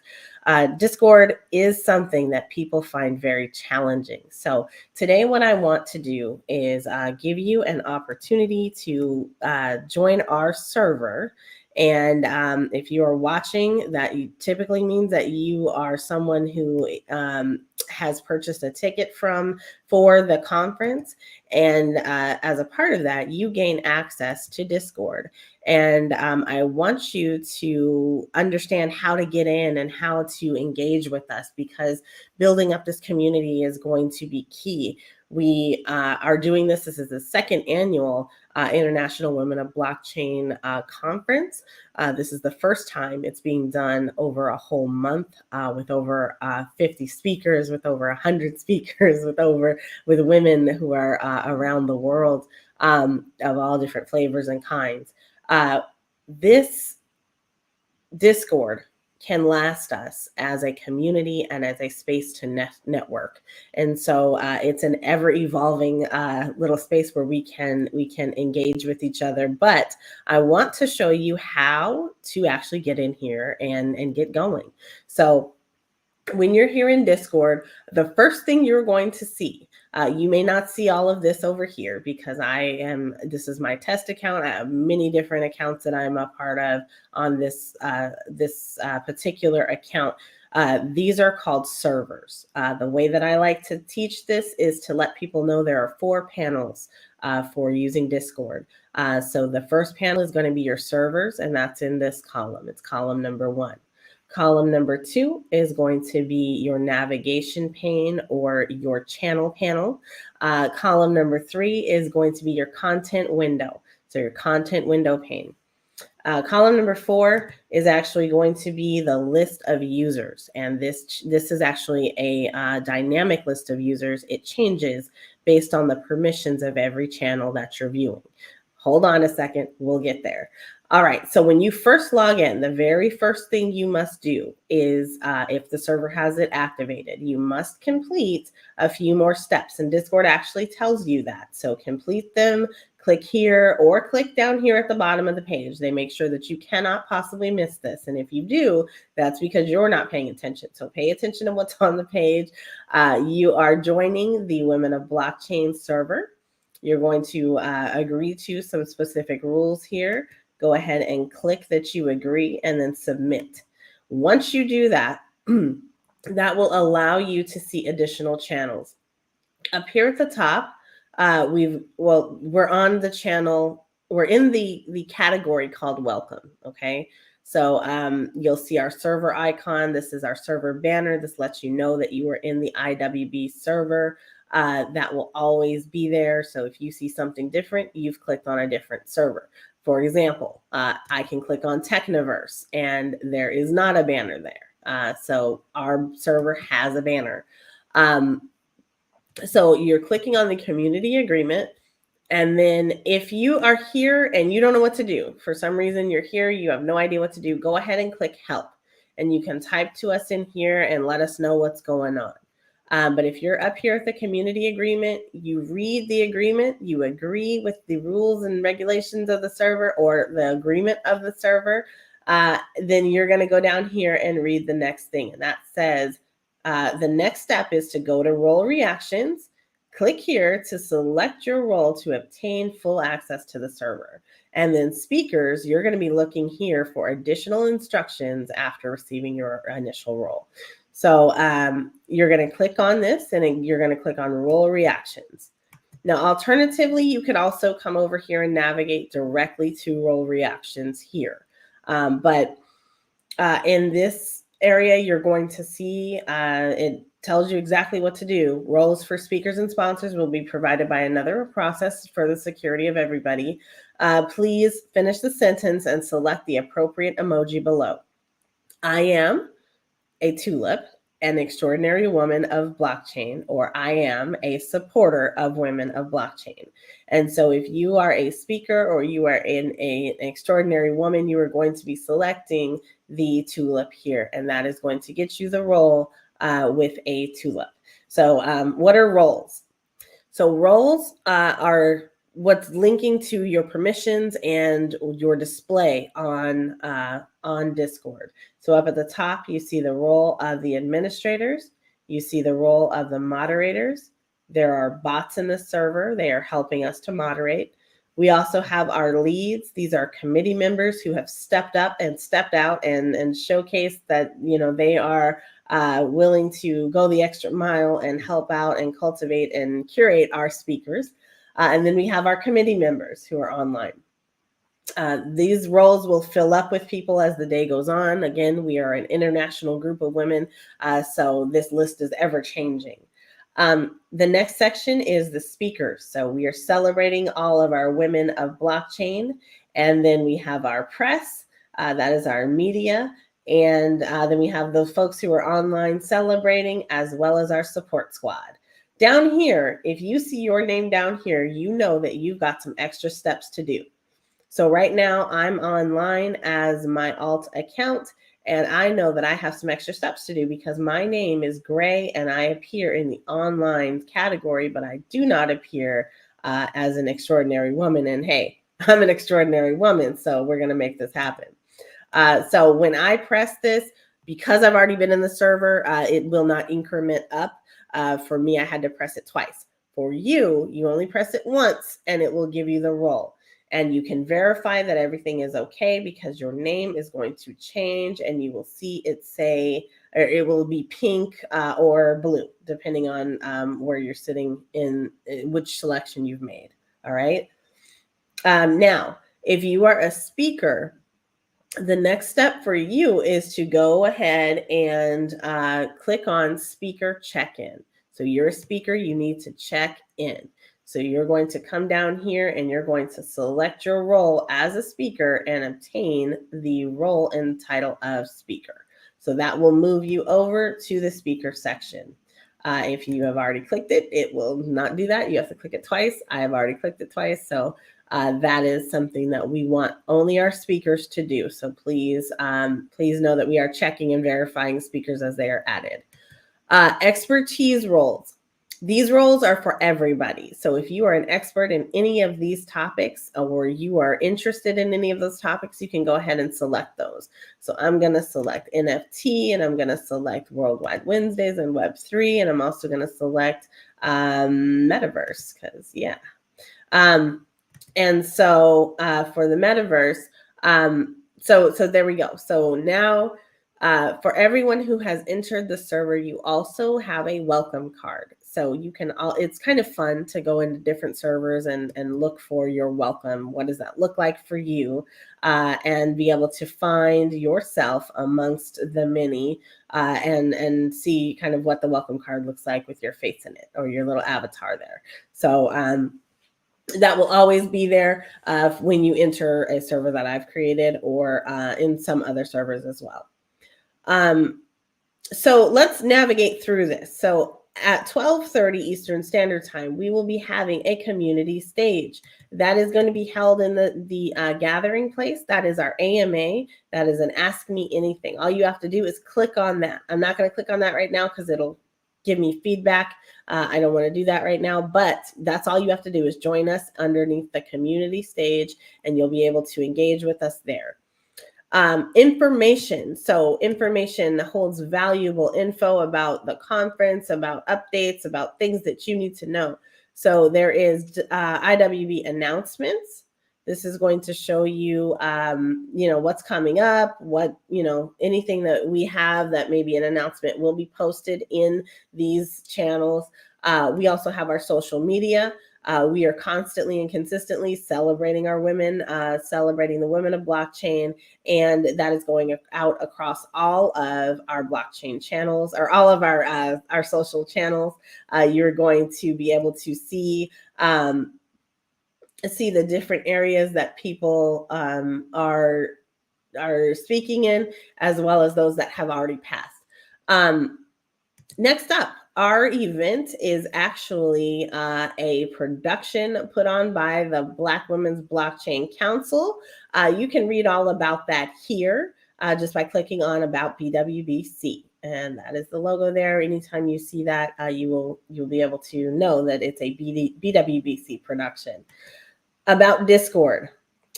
This is here to help you. So if you don't know how to use Discord, there is information out there. You do not have to sign up for training in order to learn how to use Discord. It is out there for free. So if you want and you learn better with information that comes straight from the source, go for it. For everybody else, if you need additional kind of handholding, or you want to really be able to ask some individual questions, or you're just not getting it based on the documentation that's out there, please connect with me at learndiscord.com. And my information is going to be listed here at the bottom.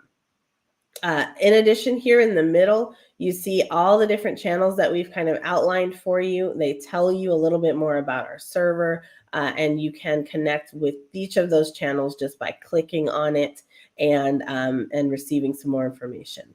We're going to first click on Staying Safe, which is the next in line. Staying safe on Discord.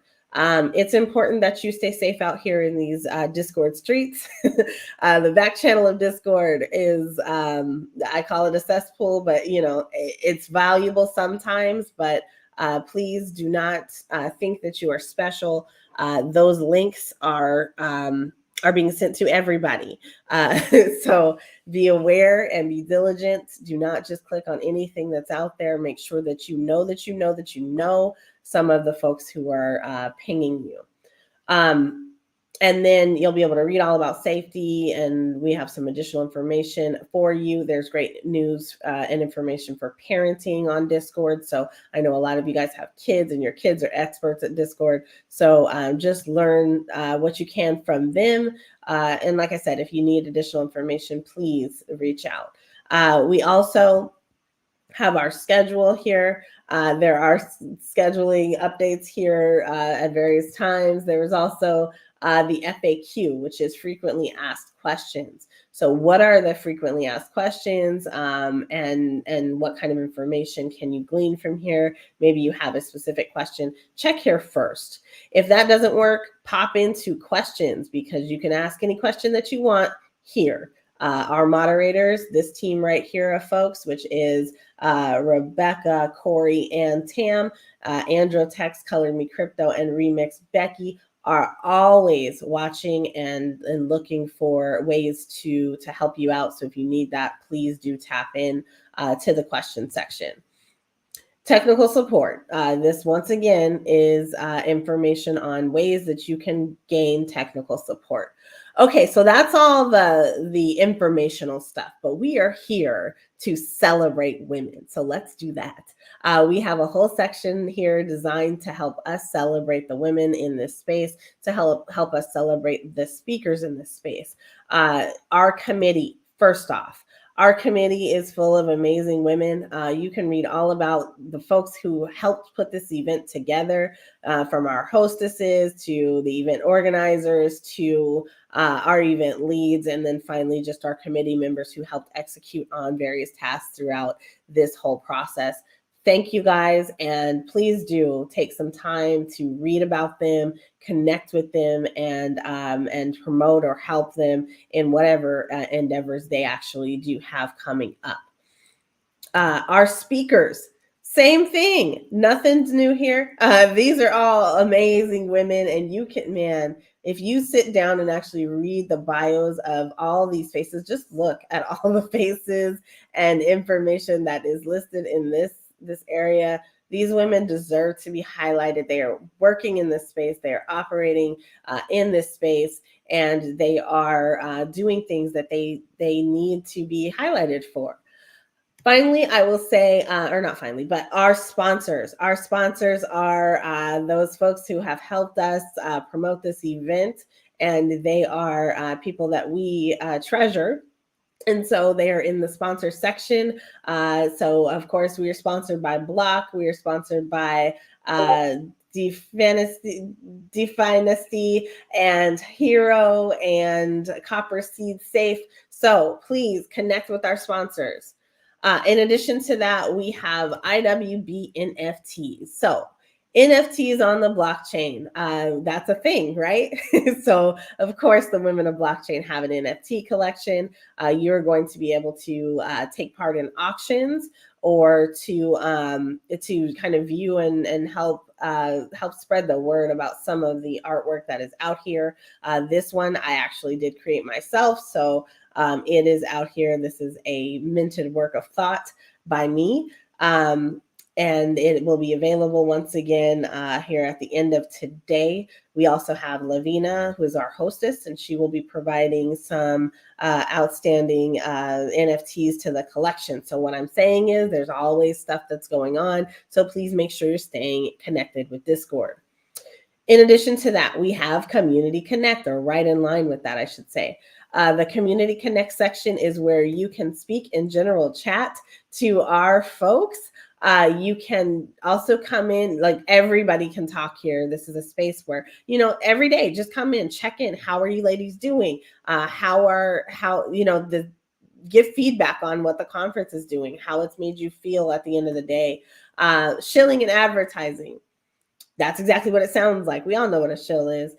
You're shilling your work. You are advertising your work. We want you to put your businesses here. We want you to put your NFT collections here, your artwork, anything that you are doing. We really want you to be able to share and express that here in Discord. Bot commands, you can come in here and collect some Women of Blockchain coins every day.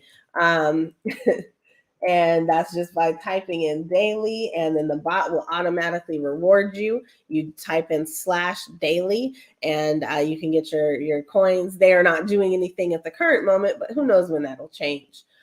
We also have breakout rooms. So every week, every day of every week, there are going to be rooms that are breaking out that you can see and take part in to allow you to join and celebrate the women who just completed talking. So for example, this one is Thursday. You can come in and tap on Thursday, and that's going to give you access to the breakout room.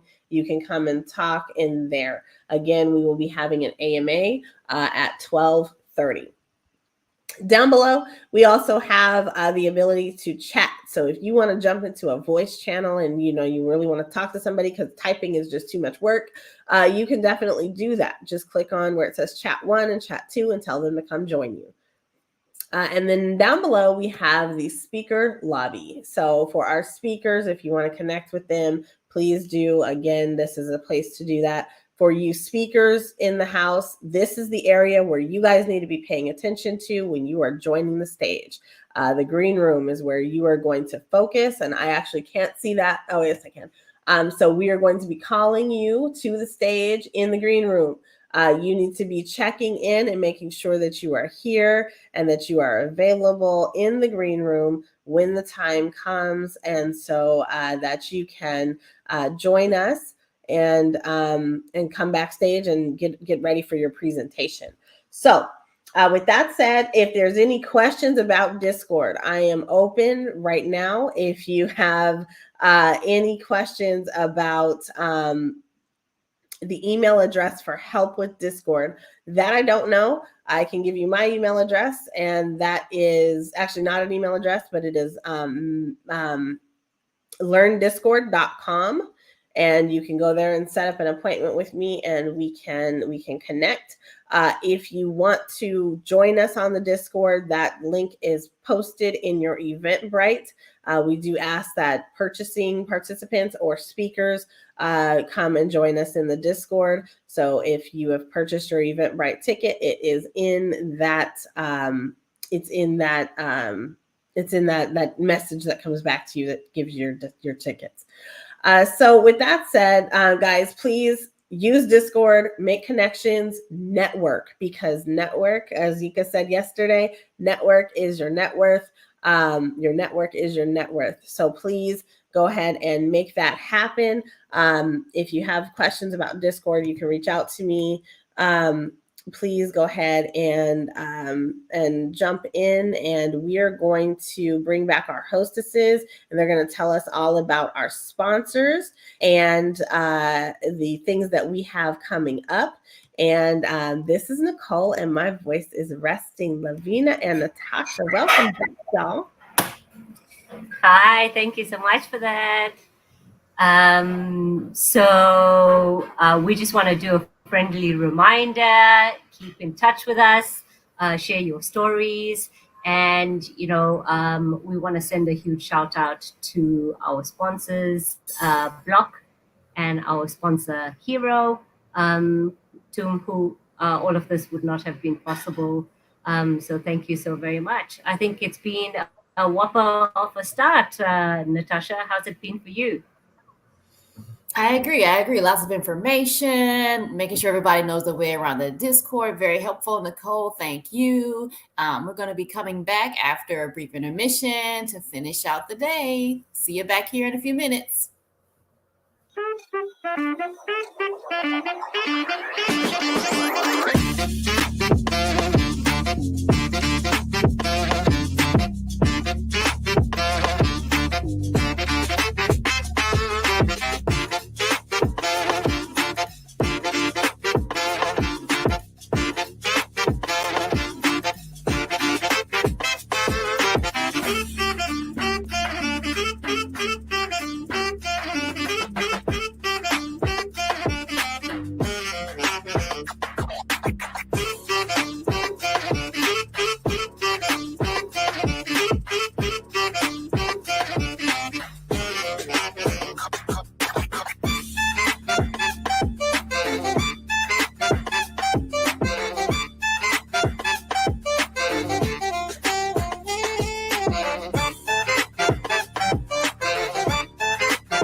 All right, Welcome welcome back.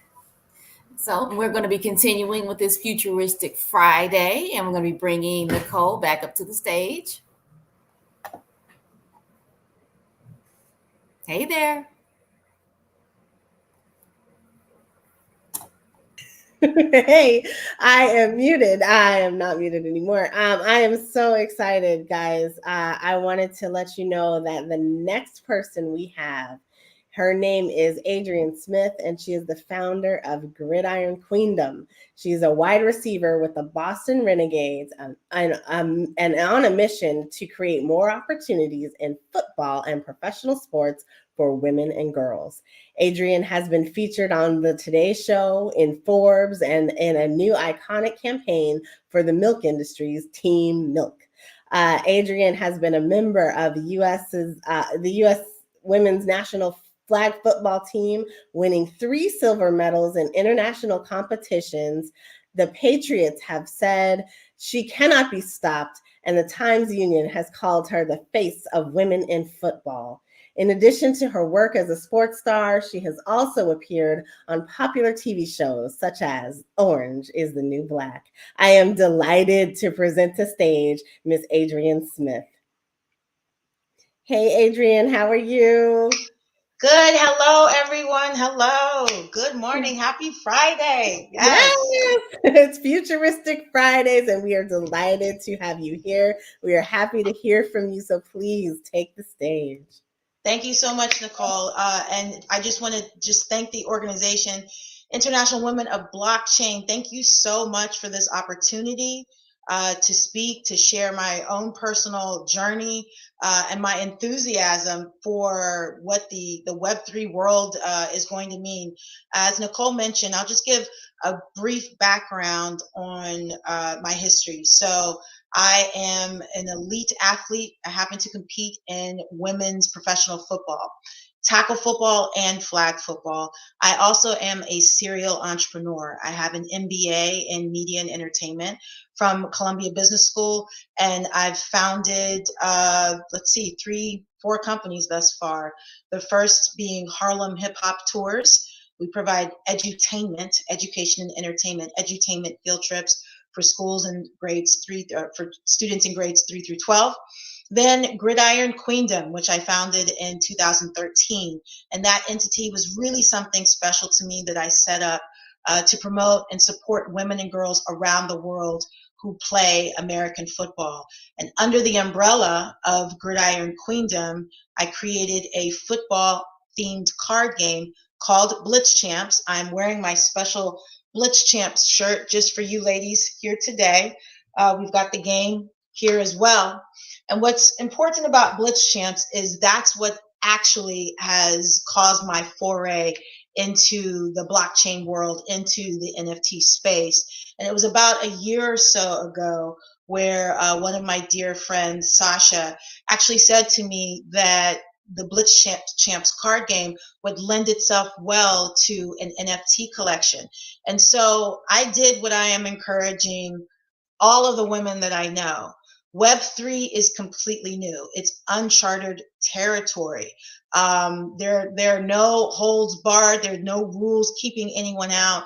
This is a time for us as women to just take it, to take that step forward, to learn as much as we can about Web3, about blockchain technology, about NFTs, and to participate in conferences like this where we're speaking to and hearing from like-minded people. So that's exactly what I did. So as I've been a role model for women and girls on the football field, I also am finding myself in a similar position in the NFT space. And when it comes to blockchain technology, I am starting from scratch. Okay. I'm starting from zero, spending my time researching, reading, speaking to people within the industry, learning as much as I can so that I too can become, hopefully one day, an expert in the space, but more importantly, that I can share the knowledge that I gain with other people. So at this point, what my Web3 team and I have done, we've taken one particular card from the Blitz Champs game, and it happens to be the passing touchdown card, which is an illustration of a touchdown that I scored in 2010 in a competition for Team USA up in Canada. And the image is beautiful. You can go to giqnfts.com to get more information about the collection, to see the roadmap that we've put together, and actually get a look at some of the 2D renderings of what the 3D NFT would look like. So I picked that particular card because it meant so much to me. I wanted something that was symbolically representative of the journey that I personally am on as a woman in the blockchain space. And that's reaching up to take new territory. I'm in the card, the illustration, I'm reaching up to catch a touchdown pass. But for me, it's about my taking a leap of faith, my, maybe doing something that other people aren't willing to do, extending myself literally and figuratively to enter into a new realm, a new dimension. And so the card is representative of that. It's representative of women taking new ground, women taking their destinies into their own hands, and winning and scoring and being successful. And we can do that individually, but we're more powerful when we join together, as in this conference, to do it as a team, as a sisterhood. So what we're doing with the collection is something, again, that I'm very passionate about, and that's the environment. My mom grew up on a farm, so I'm someone who loves nature. I love to fish, and I'm very concerned about what's going on with our planet and with our climate. And unfortunately, the minting process for NFTs and unfortunately some of the blockchains that we have in existence right now, they're using up a lot of energy. They're taking up a lot of carbon, right? And so one thing I'm proud of is that my collection, we've partnered with a company called Sync, SYNK. You can go to sync.energy to learn more about this particular platform that's actually carbon negative. So instead of taking carbon out, instead of using, being detrimental to the environment, the Sync platform, it's new. It's actually devised a way where the computation needed to mint NFTs already uses carbon that's been extracted from the ground. So we're using negawatts, and we're also using RECs. So we're paying to plant trees. We're paying to, just kind of remove some of the harmful climate aspects that the minting process can have when it comes to NFTs. I'm just really excited about this process and the collection, which again, for me, I didn't want this to be kind of a one-off situation where, unfortunately, the NFT space, you're seeing a lot of people coming in, buying NFT or NFT collections and just flipping them for profit. And for me, it's always a matter of, well, what are we doing in real life? Like, how are we using our resources? How are we using finances to positively impact the world? And so one of the tenets upon which I want all of the Gridiron Queendom NFT collections to stand upon is that we're using the monies that come in for the artwork that we're producing, for the projects that we're putting together, to benefit others. So for each of the GIQ NFT collections that we do now and going forward, we're contributing 10% of proceeds to charities. The first of which, and I'm very excited to announce this, because the Passing Touchdown, we're calling it the Passing Touchdown OG Genesis collection, is available for sale as of Tuesday, March 8th, International Women's Day. We have our first movers list available. Please, again, go to giqnfts.com to sign up for that. We are going to be contacting people who are on our first movers list and letting them know that our GIQ NFT collection is available for purchase. And this is the first ever women's football collection in the history of the world, and also the first ever carbon negative minted NFTs. Again, not trying to be about firsts, but these are passions. These are topics that are of extreme concern and value for me. I want women to have equality. I want there to be equity in the sports realm. And I also want to have a positive impact on our environment. So Tuesday, March 8th will be the opening day, so to speak, where sales will be available for the GIQ NFT collection. In addition to that, proceeds from this collection are going to benefit, they're going to support the Gridiron Girls charity, which is a charity founded by Jen Welter, who's the first female NFL coach in the history of the NFL. She coached in 2015 for the Arizona Cardinals. And ever since that moment, ever since that time, she has been working diligently year after year, month after month, to create flag football clinics for girls, so that the little Adrian Smiths of the world, the Jennifer Kings of the world, who's currently assistant running backs coach for the Washington Commanders. So these little girls can have the opportunity to experience football in the way that I did as well.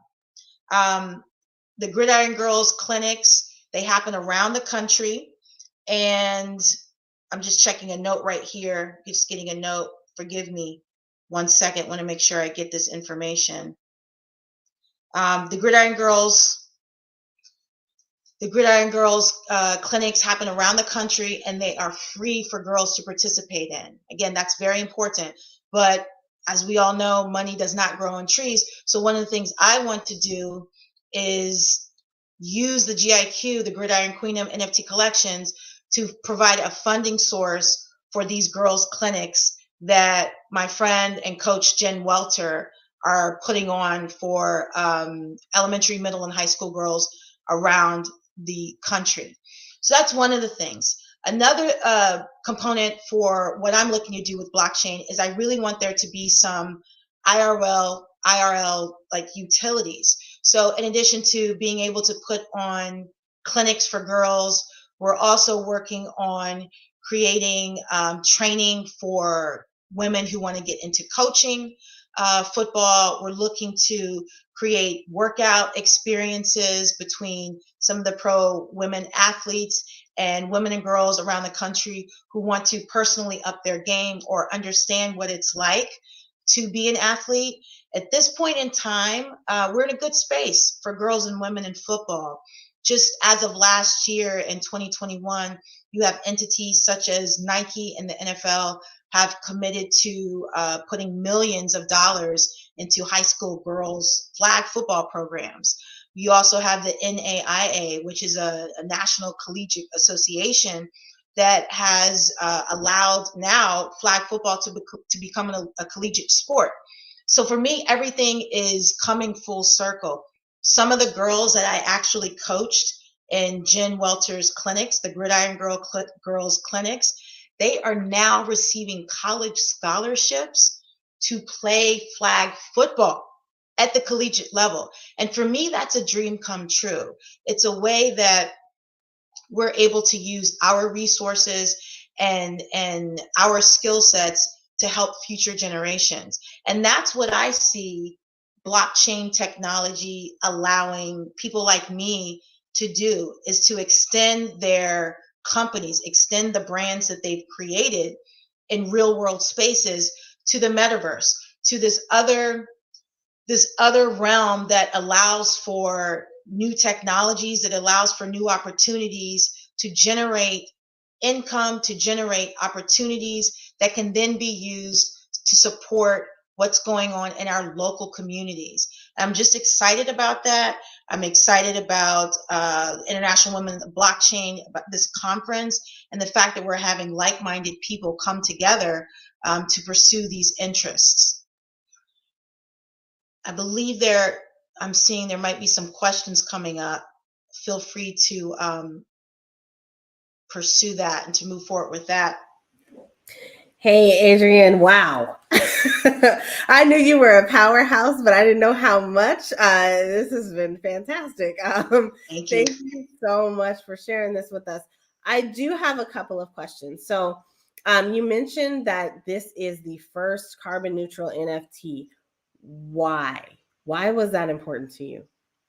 Well, it's such a great question, and again, for me, that part isn't new. So I've been involved, kind of in blockchain technology pre-pandemic. So like 2018, 2019, when I was consulting for a company called Brooklyn Microgrid here in New York City, and that was a company that was looking to use blockchain technology to create diversification or decentralization when it came to electricity. So instead of everyone being attached to a centralized electrical grid, and then that can lead to brownouts and blackouts even, the concept was to create smaller decentralized microgrids.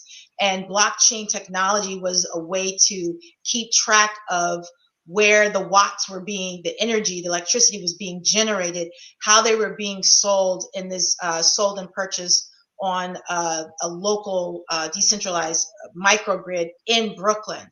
So that's where I first met the people behind the concept of sync, of this carbon negative platform. Again, my years of working for Brooklyn Microgrid, I learned about just the harm we're doing to the not just the country but to the world in terms of relying on fossil fuels and not really putting our best efforts towards renewable energy. So for me, entering into the NFT space, I wanted to do that in an environmentally responsible manner. And when I learned about sync energy, it became a no-brainer for me. I said, listen, I see the future for blockchain technology. I'm understanding the excitement surrounding NFTs. I too want to jump into that space, to learn about that space, and again, to use it to help real people in the real world. But if I'm going to do that, I need to stay true to myself. And that comes down to, let's not do more harm. Because if we have thousands, millions of digital assets being minted, that's more harm that we're doing to the planet. So through Sync's carbon negative platform, we're actually reversing that. Not only are we not harming the planet, but we're putting more positive things. We're keeping carbon in the ground. We're planting trees. We're trying to reverse some of these negative aspects. That is awesome. So, I'm sure there's a lot of folks out here who didn't even know that was possible. So thank you for the education. This is the Women of Blockchain Conference, right? International Women of Blockchain Conference, and you are a woman, but you are also a football player. And I know that there is a story under there somewhere. So can you tell us a little bit about what it was like breaking into football as a woman? Great question. So for me, in the what I'm often asked a lot by both women and men is, why football? Why do you like football? And I always answer with, well, why is my favorite color green? You know, Hey. I was born loving green. Me too. I just excellent. So, you know, we're Team Kermit, right? It ain't easy being green. Yeah, I just was born loving green. No one questions that. So for me, when I put that back to people, they start to ask themselves, why would I even ask that question?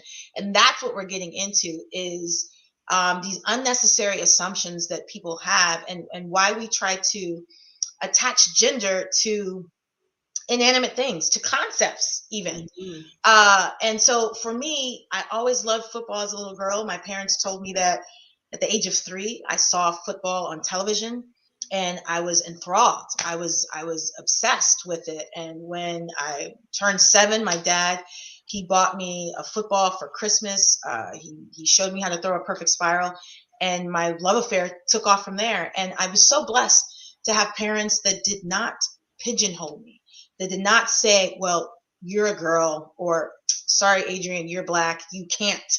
They never said that. They always encouraged me. If you have a desire, that means you have the ability. And if it's positive, we are going to help you achieve whatever it is that's in your heart. And so from that point on, I played softball and basketball, elementary through college even. Those were the sports that were accessible for me. When I became an adult, I learned that there was a women's tackle football team, organized football. I was super excited. I tried out. Turns out I was right. Football's my best sport. That was in 2006. I played for the team in New York, here for a while. And then in 2010, when I was selected to represent the United States, that's where my international football career took off.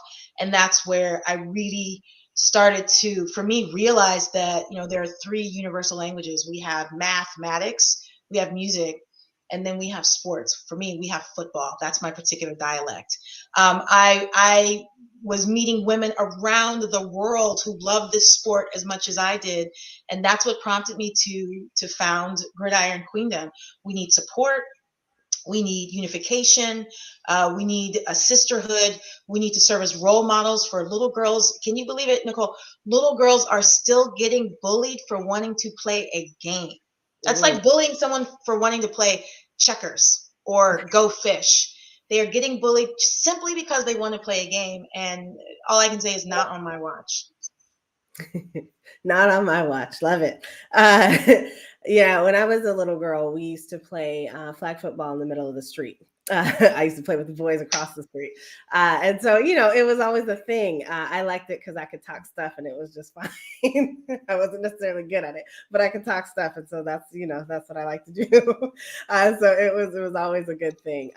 You know, I am so in awe of everything that you have going on. So let me ask you, in kind of closing, what's next for you? Okay, and I love this question because I really want to delve into the Women of Blockchain community, and I need your help, ladies. What's next is I have another NFT collection in the works for Gridiron Queendom, and this one is going to be very special because I actually have a very well-known brand involved. So I am looking for artists. I need artists. I need specifically 3D artists if possible. Please reach out to me. You can go to, again, giqnfts.com, or just reach out to me on our Discord here, Clubhouse, Adrian the 10. That's where I am on Instagram. Please contact me. I need artists yesterday. This is going to be a really groundbreaking collection and is definitely going to put women on the map in the blockchain space and the NFT space. All right, so we are going to be supporting the upcoming project, and I love the fact there's a roadmap there. You are going places, you are doing big things. We hope all the best for you, and we look forward to supporting you in everything that you are doing coming up. Thank you for being here, Adrian. And you guys go support GI Queendom, please. Gridiron Queendom. That is going on. Is there a whitelist or a list, a pre-sale list, or is that that's dropping on the 8th? Right. No. So go to giqnfts.com. That's our first movers list. Sign up. We are open for business. Our first NFT collection, the Passing Touchdown collection, will be available for sale on March 8th, International Women's Day. Sign up, ladies. Sign up. Awesome. Okay. Well, thank you, Adrian. We appreciate you. Thanks for coming through. All right, guys, we are going, man, that was fantastic. We are going to bring up our moderators, our hostesses, and they are going to take us through to the next session here. We're going to then see Natasha and Lavina. Thank you for coming up. All right, there we go. Hey, guys, I'm going to turn it over to you. And we'll be back soon. Thank you so much. All right. Thank you, Nicole. Yeah, good to hear all the things that are going on with Adrian and about her exciting project, her NFT project that's coming up. And hopefully we can connect her and make some connections here with some 3D artists that can help out with that collection. So once again, there's the value in the Discord that Nicole just showed you guys. So make sure you check it out. And we're going to be coming back to wrap up this day right after another quick intermission. So see you right back here.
Okay, welcome back. Welcome back.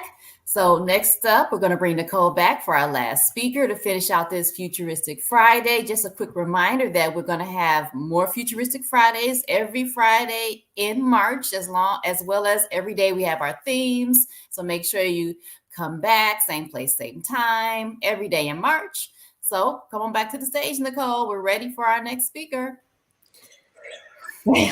Hi, y'all.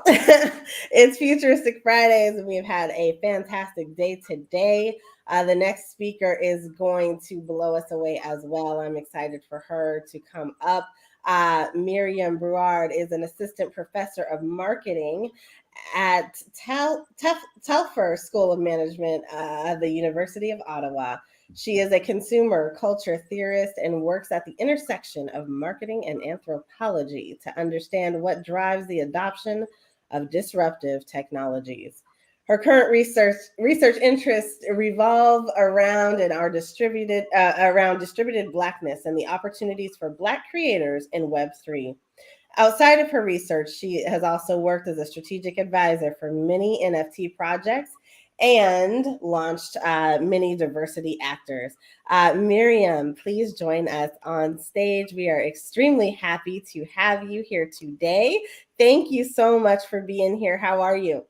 I'm doing good. Can you hear me well? Great. So tell us a little bit about you, and I will go ahead and allow you to present. Have a wonderful presentation. Thank you again for being here.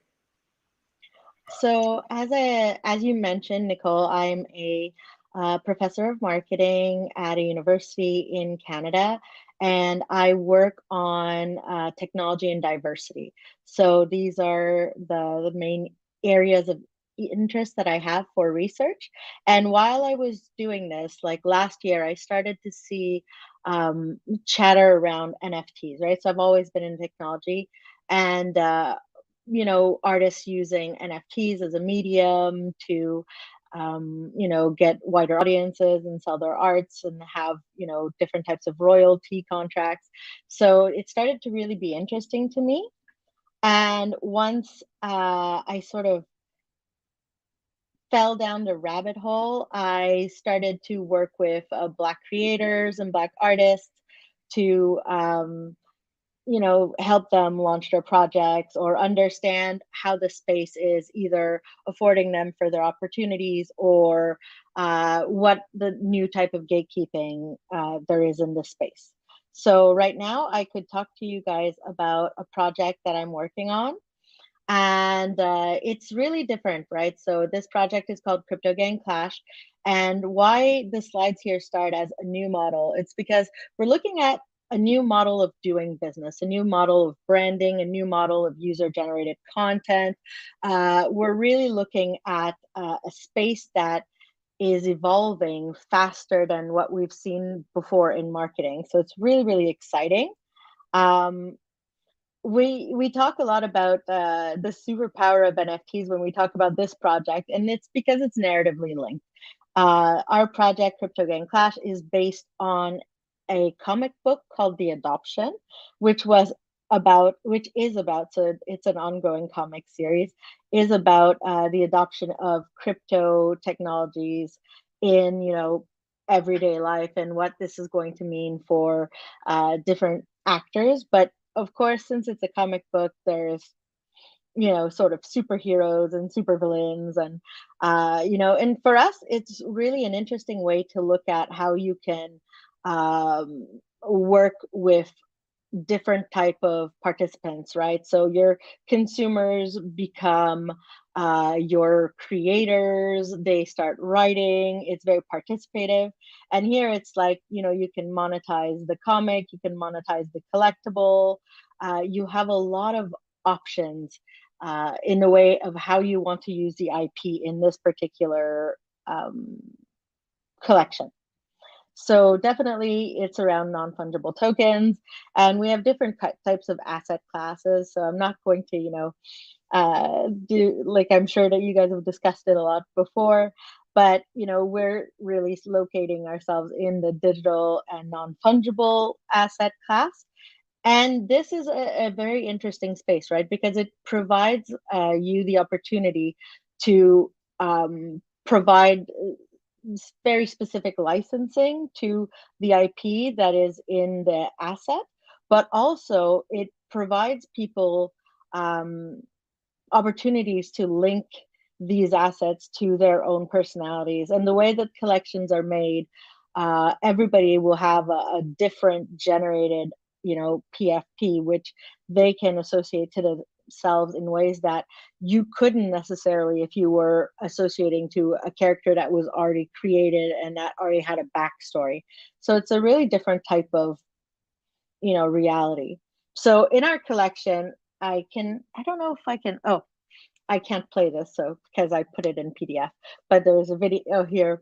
But we're talking about crypto gangs that were in the adoption comic book. So there's 12,000 generated crypto villains and superheroes for this particular project. So it gives us a lot of possibilities, and it gives each owner a lot of possibilities as well.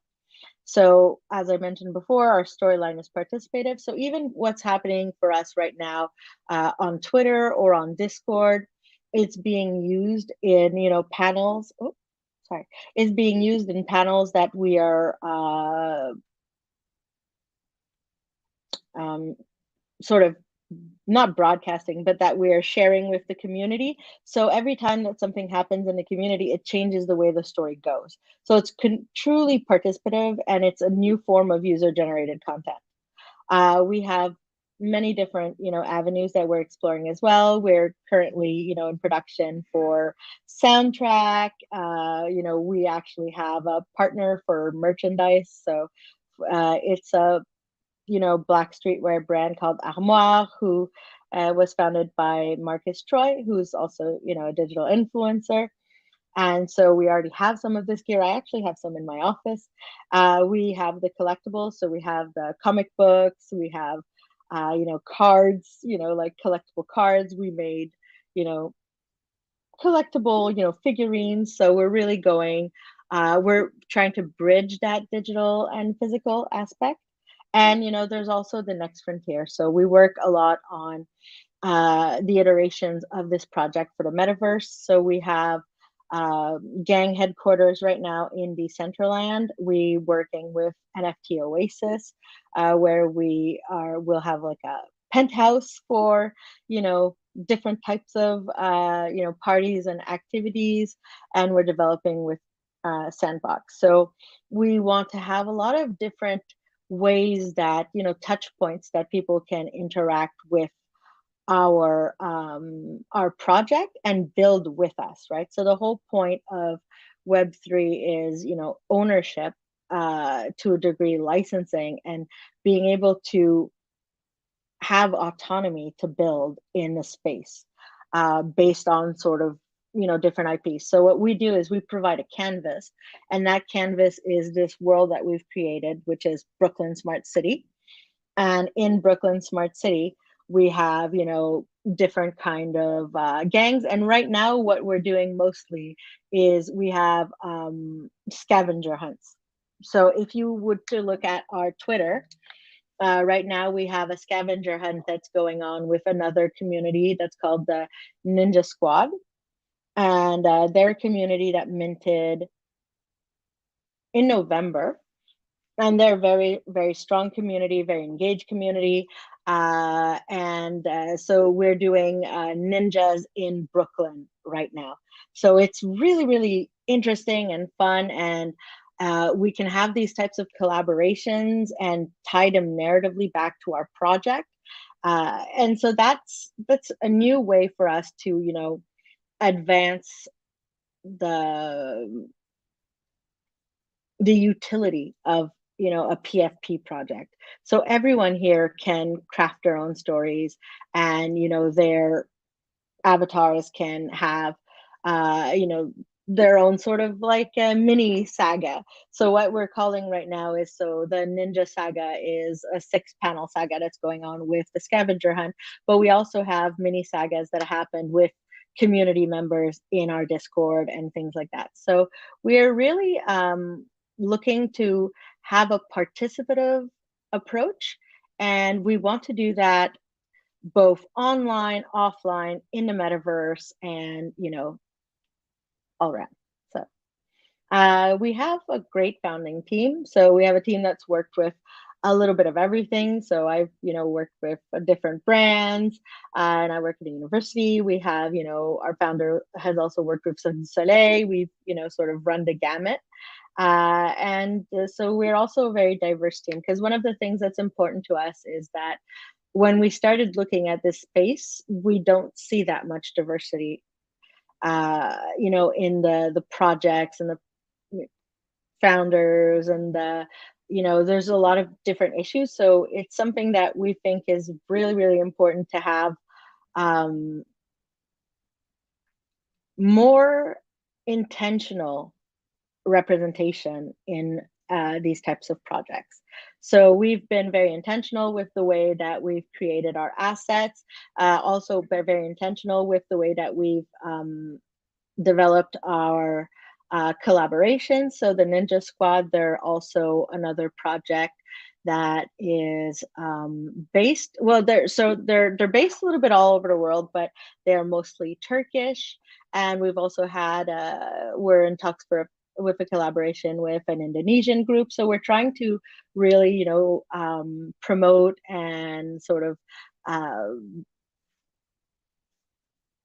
don't know how to say it, but not only promote, but expose or provide more exposure to, you know, diversity in this space, because there are really great teams that are doing really fun stuff, and it's really awesome when we get to work together to create this new world. So I don't know if you guys have any kind of questions, or if you want to know more about the Crypto Gang Clash or what we're doing, or some of our iterations in the metaverse, but I would be happy to answer any questions.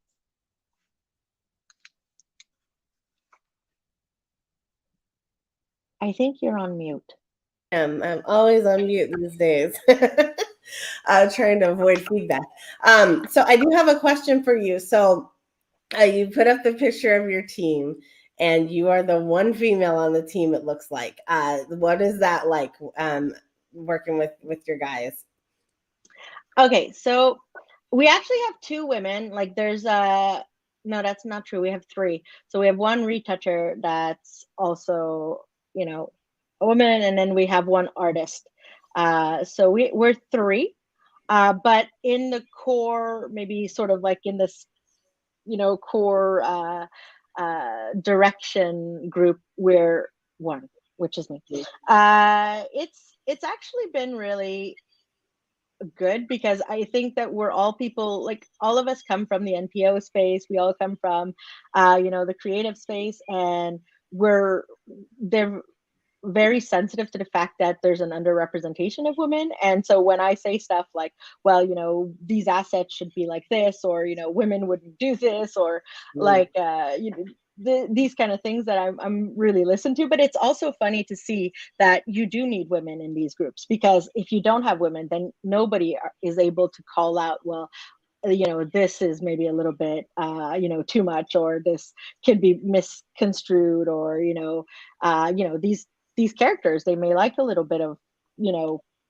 lipstick or makeup, because they didn't have that at first, because none of the artists were women. So they didn't, think about how there are certain things that would, be more true to maybe the female experience, and without having a male gaze towards it, right? So, not like the, Lana Croft type of female character. We wanted to develop women that women would want to, identify with. And so, you hit on something that's really important. Earlier, I'm not sure if you saw it, but Artsy was talking about avatars, and I meant to talk to her about this, but when we're in the metaverse, we are able to create our own avatar and to really define and sculpt what that looks like. And I know that in the alt space area, the avatars have gone through kind of this transition where, you have these kind of square, boxy, icky looking avatars that you don't really want to be like. We have another metaverse space or multiverse space that we're working with now, and we look like Rosie from the Jetsons in that space. And so the evolution of looking and feeling like you is very real. And so that's true whether, it's your ethnicity kind of trying to represent who you are through this avatar, or being able to represent the fact that you're a female. There's so many games out there, so many metaverse instances where all you see are hands, but the hands that you see are men's hands, and you're not a woman. It's like you've got these big bulky things that like your hands don't look like that. You're a little delicate, And so, I think that the developers, they don't think about us when it comes to creating and crafting that. And that, I mean that in so many different ways. But when speaking specifically about being female, having lipstick, having it outlined correctly, having it not like smudgy looking, or like having the lips, and then being able to redefine your sexy and classy in a metaverse space are very, very real. So I appreciate you saying that and standing up for having us represented. So yeah. Tell us a little bit about the metaverse and what you guys are doing as you're building out towards the metaverse in the future. So the metaverse is like an important part for us. The issue right now is that most of the spaces in the metaverse, so like even Decentralized or Sandbox, there's not much activity there, right? So even if you look at like the number of active users per month, it's really low. So we've had this, building in the metaverse, and people have had the opportunity to use it for a while now, but we find that this is something that we're building towards for the future. Like you want to have like a foothold for when more develops around it, because right now it's still a little bit underdeveloped is maybe what I would say. So what we're doing is we're just putting things in place. We're preparing to have wearables so people can identify as their crypto game clash characters in the metaverse. Where we have we used to do these things where you could go and get pokes at our building. So if you went, and we have some games you can play, we have some arcade games you can play, and then we're going to have a party next month with a DJ in the metaverse. And we're also going to be testing, because NFT Oasis has new technology where you can have more sort of a closer experience, because the artists can be like they have a rig where the artist will be performing in a studio in LA, but it'll be sort of broadcast the metaverse in a more direct way, right? So it's not like pre-recorded content, and so we're going to be testing that out as well, because what we really want to do is have this very strong bridge between the VR space, which we really believe is building up towards, and the NFT space, which we think is a no-brainer, right? So interoperability. Yeah, okay, that word. And so what we want is really, so whatever like game assets and things that we develop, that they be able to be transposed through different metaverses. And so we've worked with like our founder Billy also worked with Cirque du Soleil as they're developing their own metaverse, which is Hanai World. And so we're really metaverse forward, but we also recognize that right now it's a great potential, but there's not that much that's happening at this moment, right? So that you've touched on something that's very true, and that is that it's not quite there yet. Like, even though these places are calling themselves metaverses, it's not like you can jump from one to another seamlessly. And it's not there yet in terms of that, but it's also not there yet in terms of kind of the big picture, the vision. That experience has to be something that you can experience with others.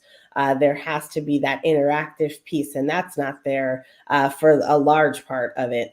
I'm a gamer, and so I am extremely picky when it comes to graphics. And so for me, when I look at something like Decentralized or Crypto Voxels, I'm not wowed. I think that what people are building are definitely cool there. But for me, like, I've been with these rich graphics and these immersive experiences where we are very, very, very interactive and kind of action MMORPGs.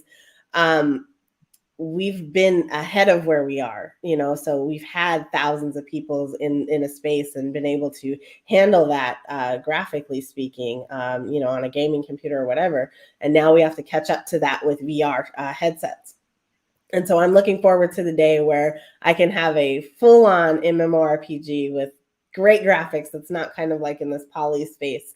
But I can go out and, have maybe open world PvE with somebody or PvP with somebody and enjoy that, as well as, kind of I have all the features of a metaverse and the NFT space and the blockchain all together in one, operating in harmony. So I want to thank you so much for sharing with us today, and thank you for kind of being open about your journey. And we appreciate you, and we are celebrating you here at the International Women of Blockchain Conference.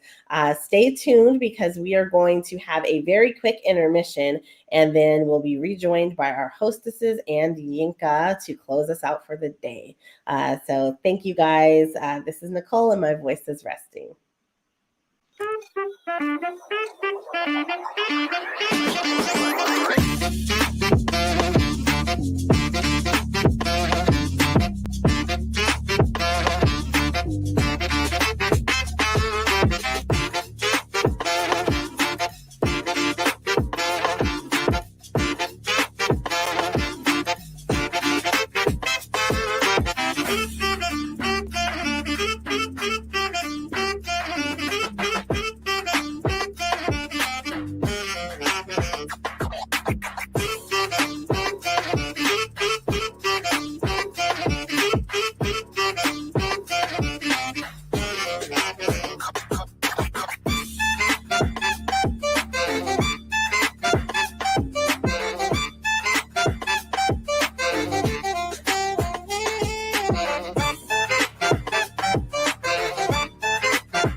All right, welcome back. Welcome back. Yes. Oh my goodness. Wow. Friday was jam-packed with lots of fun. Ladies, what was your favorite segment? All right. Well, my favorite segment, I think I've already said, was Artsy Marie and the World Builder, because, I have my own artsy world myself that I've taken on and am building, and I like spending time over there in alt space. So that by far was my most favorite part of today. Yinka, I'm gonna push back and say you can't make me choose. I love it. I feel the same way. I love artsy, man. I'm telling you, like there's an experience that you have when you visit her world. Like you just wish that this could be real life, honestly, because the way that she really designs like, with the user in mind. And it's great to hear that, her passion was interior decorating, because it really shows when you go into her spaces. I just love that. And I'm glad that she was able to showcase the Paris, what did she call it? The Paris penthouse or something like that. And that was awesome. That had the view of the Eiffel Tower. I mean, imagine if that was real world, right? That would be like $100,000 property, right? It would be so expensive. So Artsy is doing a great job. Adrian, a football player, a female football player, to be in her presence and know that she's coming into the space and she's bringing all of herself and she's motivating more girls to be involved and to go for their passion. I think that's awesome, right? And then to have Miriam talk about the game and that whole aspect and the metaverse, building the metaverse. And she mentioned something about Cirque du Soleil is creating their own metaverse. And I'm just like, wow, just imagine how much and all kinds of visuals from that particular world. Like we go world surfing on Saturdays and, we were exposed to so much. And the visual of all of these worlds is like fantastic. So I can just imagine what Cirque du Soleil is going to do with their own metaverse. That's going to be fantastic within itself. I wonder if your avatar gets to like do all those acrobats and all that thing, right? That would be fun. Yeah, that'd be a sight to see for sure, and especially if you're in a VR headset. Not just a sight to see, but something to actually, be actually immersed in that experience for sure. Yeah, that would be fun. All right. So that concludes Friday. Wow. We still got more. This is a month-long event, so we want people to realize that just because we're ending each day doesn't mean the party stops here. We are going to have a Ask Me Anything in our Discord, Clubhouse, as well as Twitter Spaces. So you get to tap into us. Join us there. We're going to have the opportunity to maybe have some of the speakers join us on stage. Definitely the committee members will be here to answer your questions. I'll be there and we'll recap, some of the things that we experienced today during this event. And don't forget, tomorrow we have another segment coming to you. It will be later on during the day around 10 a.m. Eastern Standard Time instead of starting at 9 a.m. We will be presenting Evelyn. She will present to us marketing and PR, thinking about the ways to improve the way that we present our platforms, our projects, as well as ourselves, because we are brands in this space. So I encourage all of y'all to tap into this. And we will also be showcasing, one of our sponsors, because we have sponsors. We have Block, we have Hero, we have Copper Seed Safe, and we also have Definity. And these are all wonderful sponsors that are tapping into the International Women of Blockchain. They see the reason, they see the celebration, and they want to join in. And we want you guys to join in as well. And then Sunday, of course, it's time for our mental health. We're going to have self-care Sundays, and I want all of y'all to join us there and learn ways to meditate, breathe, and relax. It's time to recenter ourselves and get ready for the work week again, right? And also get ready for the second week of International Women of Blockchain. As we said, we are doing this month long. I want people to realize that every day of the month, that 31 days in March, we're going to have a segment for you to tap into. And so far, I think this month has been, so this week actually has been fantastic. We've had people from all over the globe. We've had an individual that was at the airport catching a flight to go to Morocco. That was fantastic. So when we say international, we really mean international. We do want you to join us in our Discord and continue the conversation there. There will be so much more later on today and as well as this weekend that we're going to present to you. So let's get the Discord jumping. Let's have our attendees and those of you in the comment section join us. There was a lot of comments and discussions going on. Tap into some of these speakers. You know, they're there. They're willing to communicate and interact with our attendees. And it's going to be another party celebration right there in our Discord. I just want to thank you, my hostess, Sis, for all the work that you guys are doing. You're doing a fantastic job. I really appreciate you tapping in every day of the week. And I'm sure the audience members also appreciate seeing your lovely faces as well. Well, that concludes the end of our Futuristic Friday. Join us for Super Sponsor Saturdays at 10 a.m. Eastern Standard Time.